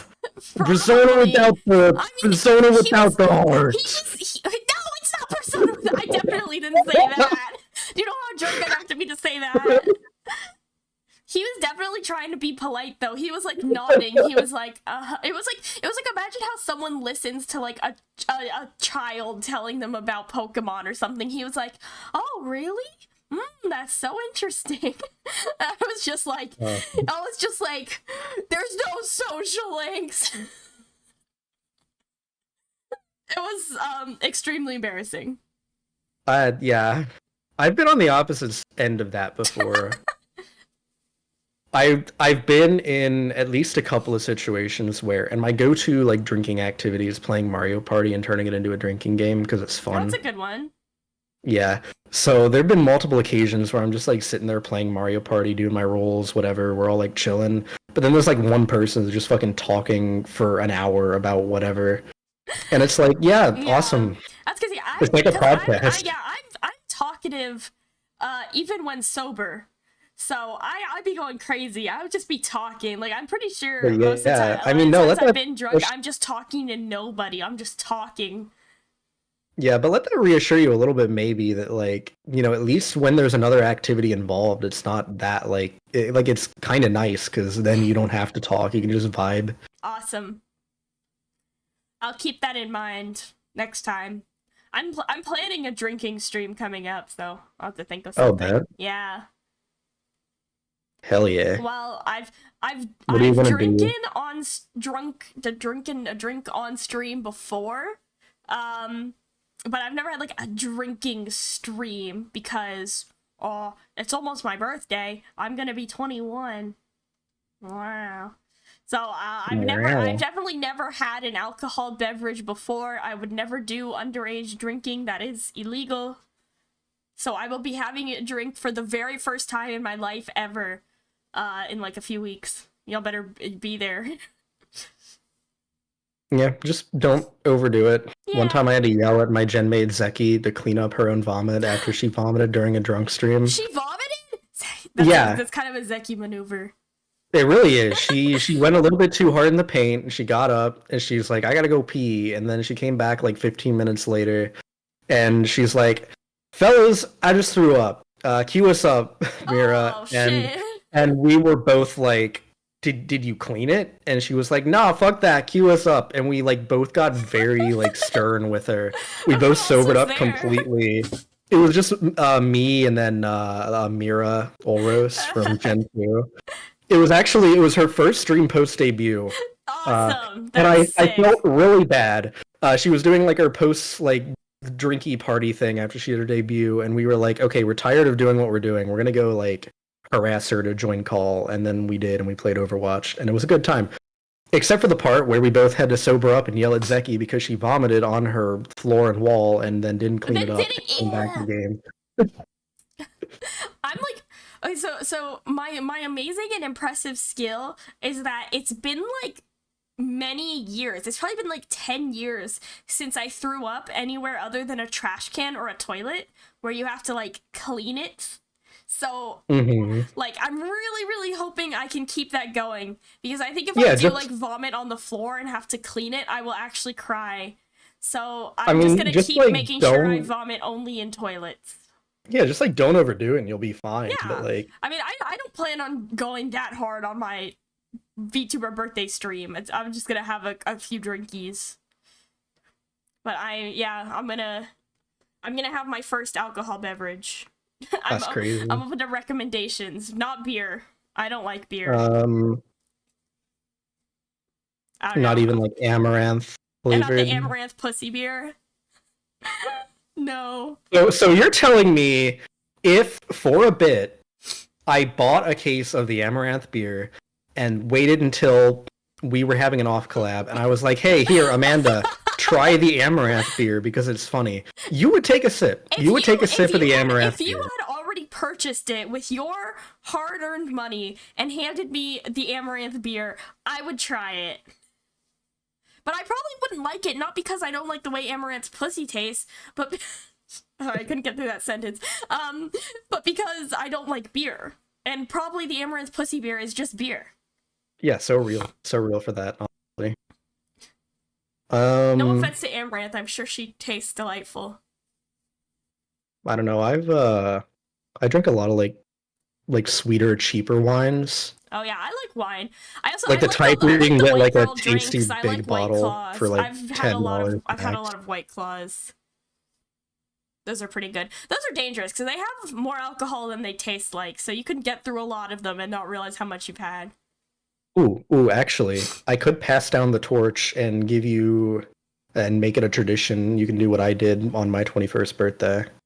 Oh god, what is that? My first ever sip of legal in America alcohol, when I turned of age in America, was Snoop Dogg branded wine. There's Snoop Dogg wine? Yes. There's Snoop Dogg everything. I keep seeing ads everywhere for Snoop Dogg sneakers. He has like a sneakers line out. Have you gotten the Grubhub ad at all yet on YouTube? No, I have YouTube ad blockers. You don't like on mobile? You don't I have be watching YouTube I on have there? YouTube Advanced. Oh, word. Okay. Fucking iPhone haver, loser. No, I don't. You're an iPhone. What? It's not No. an iPhone. Oh, okay. Wait, Then what is I it just called? need to Revanced Extended, because YouTube. Okay, whatever it is. YouTube Vanced got taken down, then YouTube Revanced got taken down, and now I have Revanced Extended for as long as it'll exist. Well, whatever it is, I don't have it. I have regular YouTube, and honestly, it's kind of a blessing because some like this ad in particular made it all worth it. Being like seeing the YouTube ads, because Grubhub had Snoop Dogg write a fucking Grubhub rap, and they've been advertising that. Wait, is it 19 Crimes Snoop Dogg wine? That's the one. Oh my god, wait, look, I just opened this website and it says 19 crimes. We're guilty of many crimes. Canvassing wine to youngsters isn't one of them. Tell us, friend, what year were you born? So goofy. That's so goofy. Yeah. That's like their thing is a Snoop Dogg wine. It's the only bottle of their shit I've ever seen. $15. That's not bad.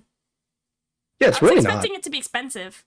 Yeah, it's not like terrible. It's like you buy it because it has Snoop Dogg on the bottle. I'm really into the bottle. Yeah, it's pretty. He looks so wonderful. Snoop Dogg. It's not something I would like order at a restaurant though, you know. Like I wouldn't buy it again. I don't think that's going to be a problem because I don't think that restaurants usually stock the Snoop Dogg wine. I've been to at least 2. Really? That have the Snoop Dogg wine? Yes. Like on the menu it says Snoop Dogg wine? Well, no, it says like whatever it's called, but like the name is like a play on the Snoop Dogg name. 19 Crimes Snoop Dogg Cali Red Blend? Yeah, like it has like the Cali Red Blend, and I'm like, I know the Cali Red Blend from 19 Crimes is a Snoop Dogg wine. That's because awesome. I've had it. That's so funny. I would order the bottle just so that they'd have to bring it out with Snoop Dogg on it. And then like I want the like it's like a really fancy restaurant where they bring out the wine. They're like, oh madame, here's your Cali Red Blend, and then he pours it and it's Snoop Dogg. I really don't think they do that. I think like if you're ordering Cali Red, they do that in movies. In movies they bring it out and they're fancy. Yeah, I've ordered a bottle. I mean, I split it between friends. It wasn't like me, like, oh hell yeah, I'm a big baller. Gonna drink. Yeah, I mean, I don't think that most people order a bottle of wine just for themselves at a restaurant. Oh, if it was cheaper, I would. I could drink it, but like, no, this was an alcoholic. No, I just have high tolerance. Yeah, that's what all the alcoholics say. Okay, buddy. So no, I did it once, and maybe it was just because this restaurant was shitty, or maybe because they didn't like us, because they were purposely misgendering at least a couple of us, the wait staff. Cool. So it might have been because they just didn't like us, but we did order like a bottle of rosé, and they brought it out, and it wasn't like a big show. They were like, "Here you go," and they set it down, and like set the glasses down. They're like, "Yep," and then left. Yeah, that's not very fancy. I know, I've been to some fancy restaurants in my time, but always, like, with my family, and then, like, the adults would order alcohol, but they never got a bottle of anything. They always get, like, each of them gets a cocktail. I love those. Cocktails are very aesthetically pleasing at fancy restaurants. They're very pretty. Maybe I need to, like, for my 21st, I'll look up, like, some cocktail recipes. I'll make myself something fancy. Like a true white woman. I need, like, a girly drink. I do actually have a bartending kit. I don't know how to make anything, but in theory I could learn how to do it. I don't know, we just have I don't know what I have in my kitchen. We just have a bunch of shot glasses. I mean, you can do shots. Yeah, I can do shots. Oh. I do donation shots. If anyone donates to me, I'll take a shot. Then I will be sober. I think that's TOS. I think you get bopped. Wait, really?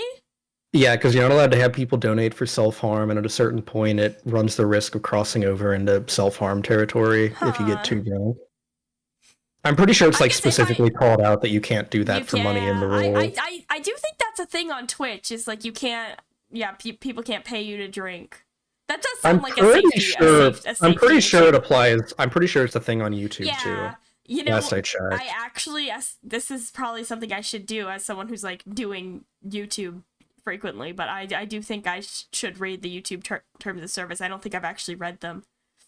I have, but only like for the specific parts that I thought would come up. I don't think I've ever been seriously concerned that I was breaking YouTube terms of service. Yeah, I looked into like certain legality about like substances that are legal in certain places but not others, because that's relevant for me. I will not elaborate further. Wait. Certain drugs that are legal in certain states and not others. Yeah. And whether or not you're allowed to partake on them while also streaming if it's legal where you are. I wanted to double check that. Is it? Yeah, you're allowed to. You shouldn't like encourage other people to if they're not supposed to, but I mean, if it's legal where you are, you can do it. Huh. Weed, I'm talking about weed. I know. Yes. I don't know why I was being like that way about it. We've mentioned smoking weed earlier.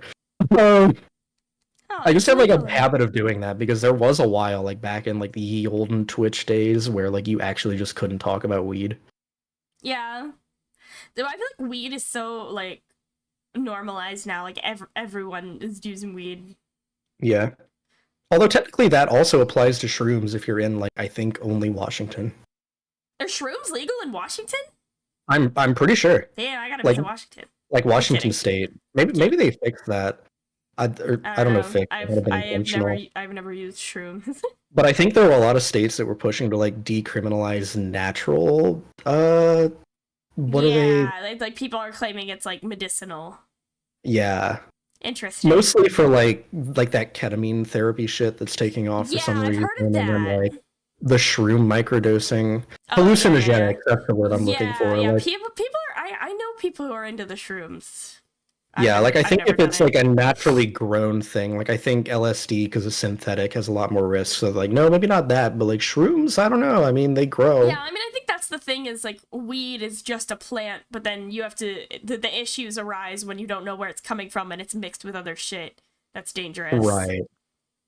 Well, I don't know. Again, I'm one line away from being a political VTuber and talking about how like legalizing it would prevent that being a problem. But you know, since I'm not a political VTuber, I'm not going to talk about how legalizing it would mitigate that problem. Noted. So, sorry, I probably should have asked first before just doing that. Nah, you're good. We're gonna have like Amanda Ezra like political drinking hour and just get booted. But you're then gonna like have to graduate. The other thing I checked on is whether or not you're allowed to display monster cock on your live stream if it is for the artistic purpose of the game and not for a sexual purpose. Are you playing Fear and Hunger? Rui was, and I checked on it for her, but yes, I want to stream Fear and Hunger. I was like, I feel like I know where this is going. She got to it before I did, but I was like, I'm going to do this someday eventually, so I should check anyway, and I did. I do think Fear and Hunger is against terms of service. Like, there's like a streamer mod. No, you are in fact allowed to show the monster cock because it's not meant to arouse. People just do it because like it's gross, and why would you want to look at that? And BRB adding Rui's mods to the playlist. she might have removed them because I think even with the censored, there was like I don't know if she did or not. I'd have to check, but they might still be up. I just know she stopped her playthrough because like even with the censored mod, there were like some shit showing that she was like, I don't really want this on my stream. Sorry. Yeah, that's fair. But I care less. I'm unhinged. Yeah, I do want to play Fear and Hunger. Just maybe not a stream, but I just want to try it. It's a fun game if you enjoy being kicked in the balls. Well, I don't have balls, so I'm immune. I mean, checkmate. Okay, what if I like snapped a horn? I feel like it would be a similar like a type of pain, or if I like karate chopped it, you know, like you that would probably karate chop my horns. I feel like if you karate chop the horns, it would hurt you more than it would hurt me. They're very, very hard. I have a bone saw. That might work. That probably would work. Why do you have a bone saw? I don't. I made it up for comedy. The lying VTuber exposed. I actually, I might have a fucking bone saw. I have a wide assortment of tools I never use because when I moved out for the first time, my burb father was like, "Here, burb son, here are a bunch of tools because you'll need them." Okay, I'm pretty sure burb father didn't have, unless he was like a surgeon, didn't have specifically a bone saw. You probably have a saw that could cut through bones, but not a bone saw. Well, I don't know what like different types of saws are fucking called. I just know like the one that's like kind of thin but real sharp, and it's like yeah, like that definitely could cut bone, but it's I don't know what it's called. To me, it's a bone saw. A bone saw is like it's like that kind but smaller. I guess that makes sense because you need like the precision if you're ever in like an actual situation where you need to cut bone. I have some medical scalpels. Just because I kind of think they're cool. A lot of my family is in the medical field, and sometimes I'll go to their office and, like, I just grab random stuff. I just be like, can I have this? And they give me, like, some forceps or something. Like, a lot of times they won't give me sharp stuff, but my uncle's a surgeon. He eventually let me have a scalpel just kind of for fun. I just kind of keep it in a box. That's wild. I could never do medical school because I'm not smart, but I think medical stuff is kind of interesting, so. Hear me out. You should do a hand cam stream where you do surgery on a grape. That is such a good idea. I would love to do surgery on a grape. I can't tell if you just don't remember that fucking image or... No, I do. Of course I do. Okay. But, that sounded like very sarcastic, like Ezra, what the fuck are you talking about? Surgery on the grape. I actually like do not know the context of that image at all. Like, oh, I don't know. I think it was like some kind of test about precision robotic surgery tools. Like I do want to know what they actually did to that grape. I think they just like peeled it with the surgery tools without like cutting the rest of the grape. Time for another Google search. They did surgery on a grape. I always love the fucking like know your meme explanations too, because it takes itself so seriously. They did surgery on a grape refers to a copy pasta born from a video in which Edward Hospital, located in Naperville, Illinois, demonstrated the precision of the Da Vinci surgical system by using the equipment to peel a grape. Several years after the video was posted, business and tech site Cheddar made a video about the demonstration. A screenshot from the video was posted to Instagram with the caption, "They did surgery on a grape," which grew popular and led to the creation of a copy pasta and parodies, sometimes including recursive derivatives. Wait, oh shit, here's the video. Oh my god, they're doing surgery on the grape. Oh, the video is real? Whoa, this video's cool. They're like peeling the grape. So you're telling me... Now you know. I mean, it's just a little bit hard to believe. You're telling me, and I need you to be 100% honest with me. You are trying to get me to believe that they did surgery on a grape. They did surgery on a grape. Oh my god. Yeah. That's insane. I'm watching the video right now. The grape is being surgeried. I can't believe this shit. You're telling me a grape surgeried this rice? You're telling me they surgeried this grape? when the doctor is non-binary?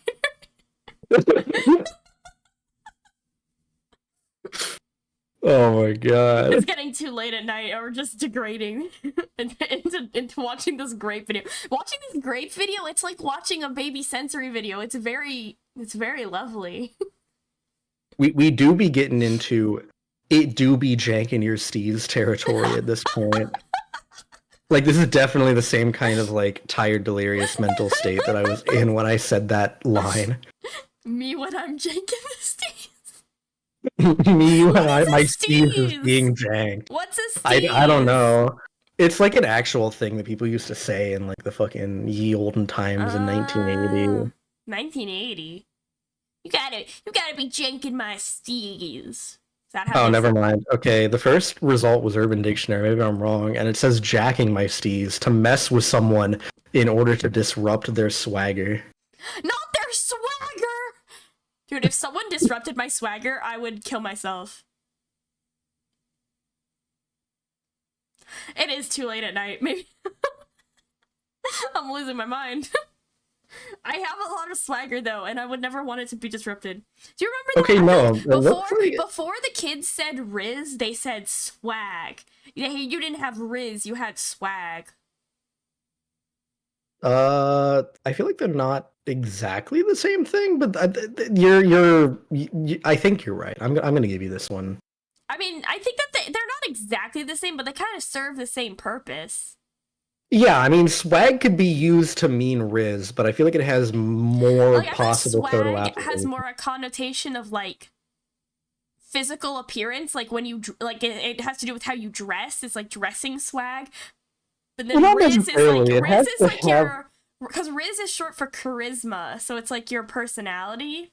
Well, sure, but charisma can also be boosted by your appearance, and similarly, swag can, like, it can also refer to your demeanor. Yeah, they're intertwined. So that's the thing. I think it's like all Riz is swag, but not all swag is Riz. I think that's kind of. Yeah, I think that's fair. We can be literary scholars of the dialect of the young people. I could not. I don't know what they say. But every once in a while, I do realize that somewhere, assuming that humans or some intelligent species continues on that long, this is going to be like an actual, like, ancient language study. Yeah. And they're going to use this scream as a resource. Already the way that, like, a Gen Z talks is, like, fucking indecipherable, so, like, we're oh yeah, there's like it's our own dialect. For the first time ever, we're actually having, like, proper dialects between different groups of people in America, which is kind of wild. According to this, steez is a combination of stylish and easy. Like, it's steezy. That sounds fake. Telling someone they have steez is the ultimate compliment. It means that they are effortlessly cool and stylish in how they dress and So, like, if you jank it, then that's the ultimate insult.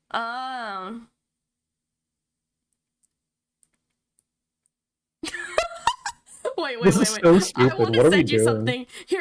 This is an image I got from it. It's on WikiHow. I'm really sorry, chat, that, like, my fucking computer's frozen, so I can't show you guys. But I'm just gonna send it to Ezra.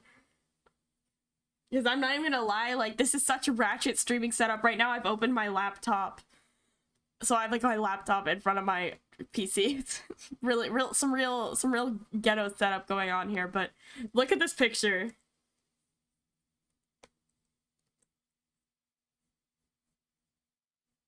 Wait one sec. Look at this picture. Oh, there we go. What the fuck?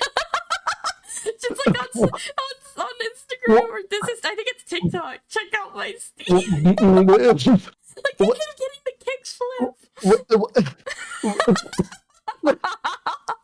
That's so fucking stupid. I love it. I love this article. Wait, are there more? Oh, there's more of these pictures.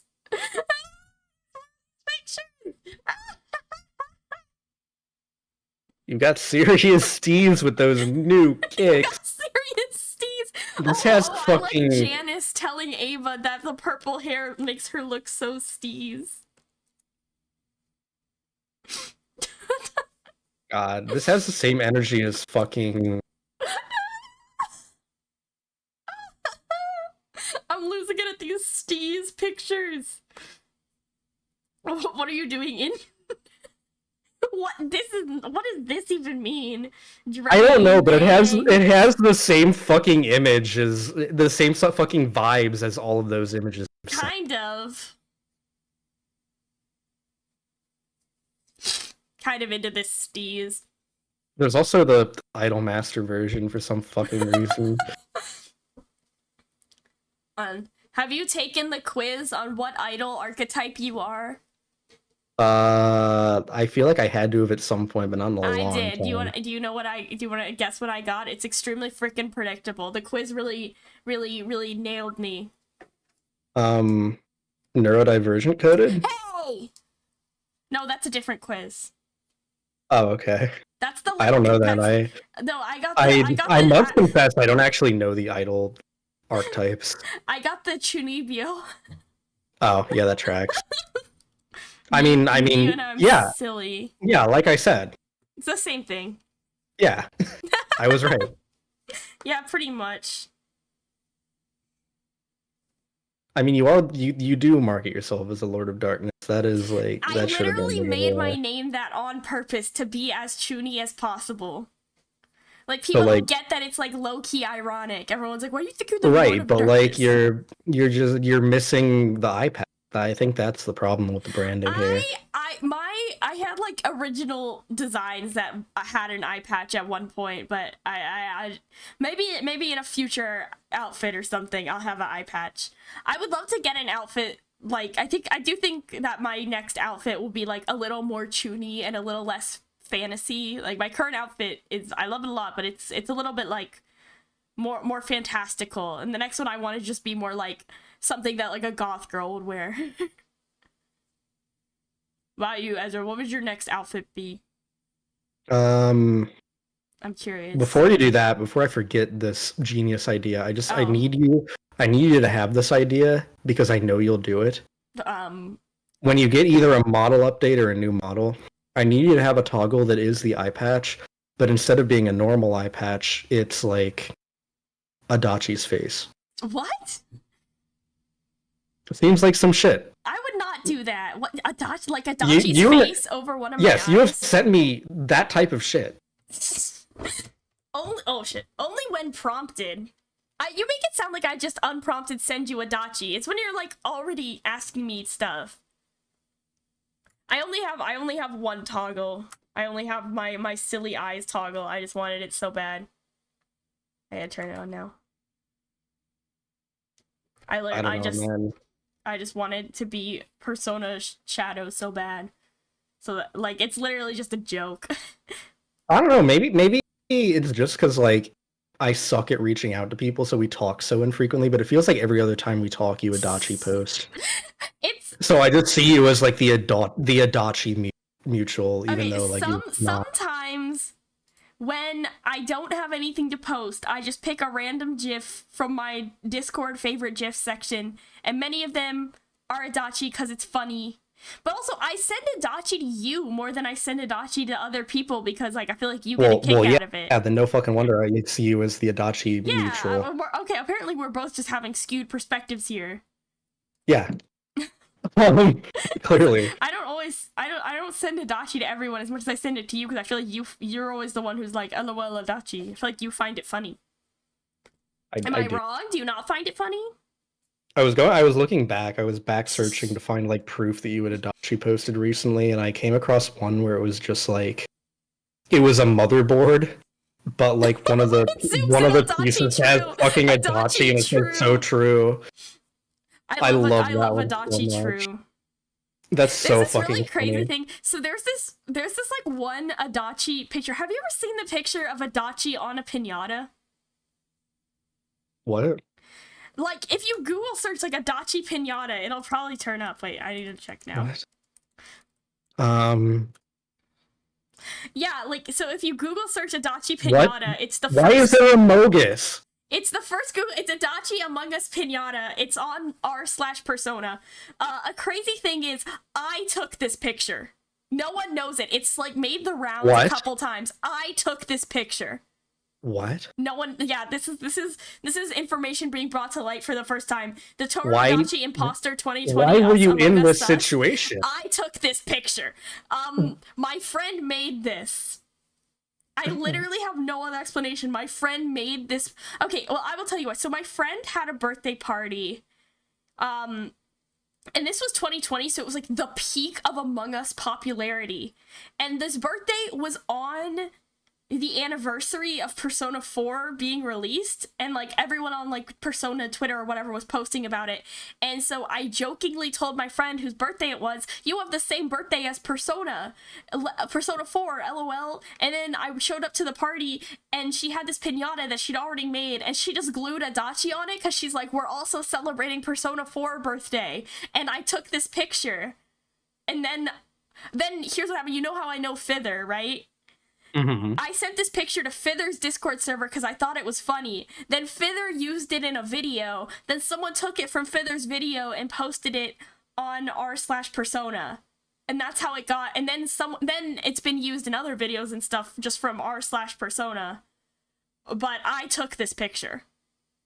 Now that you say that, I do have like a very, very vague memory of watching a Fither video and seeing that piñata. Yeah, I'm the one who, like, if That's anyone ever crazy. A meme deep dive, that's the history of the Adachi Among Us Pinata. I took this picture, and I That's feel so like I deserve picture credits.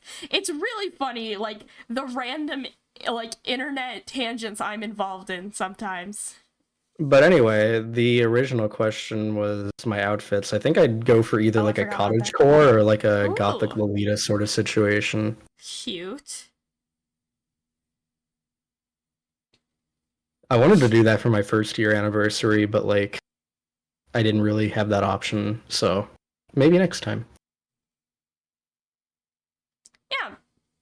I mean, the thing is that I'm my own model artist, right? So Yeah. I can kind of make whatever I want, whenever I want. It's just a matter of time, my own time, and also like rigging. So you could have a toggle where the Adachi Pinata hangs off one of your horns. I guess. I don't know. I always keep meaning to start working on a second outfit, but then I'm like, I'm a busy girl, okay? I can't always be drawing 1 million. It do be like models. It do in fact be like that. Yeah. All right. Well, it is 2 in the morning, late, and I'm losing my fucking mind. So I think I think our we should sanity spare is your PC so and probably hop we're gonna off. head out. Yeah. I'm sorry that my game broke. Remember when we were gonna play a game and now we've just lost our minds? Honestly, it's fine because I'm not good at the video game and you aren't good at horror, so we probably wouldn't have gotten very far anyway. It would be funny for funny Halloween, but you know what? What is more horrific than losing your mind?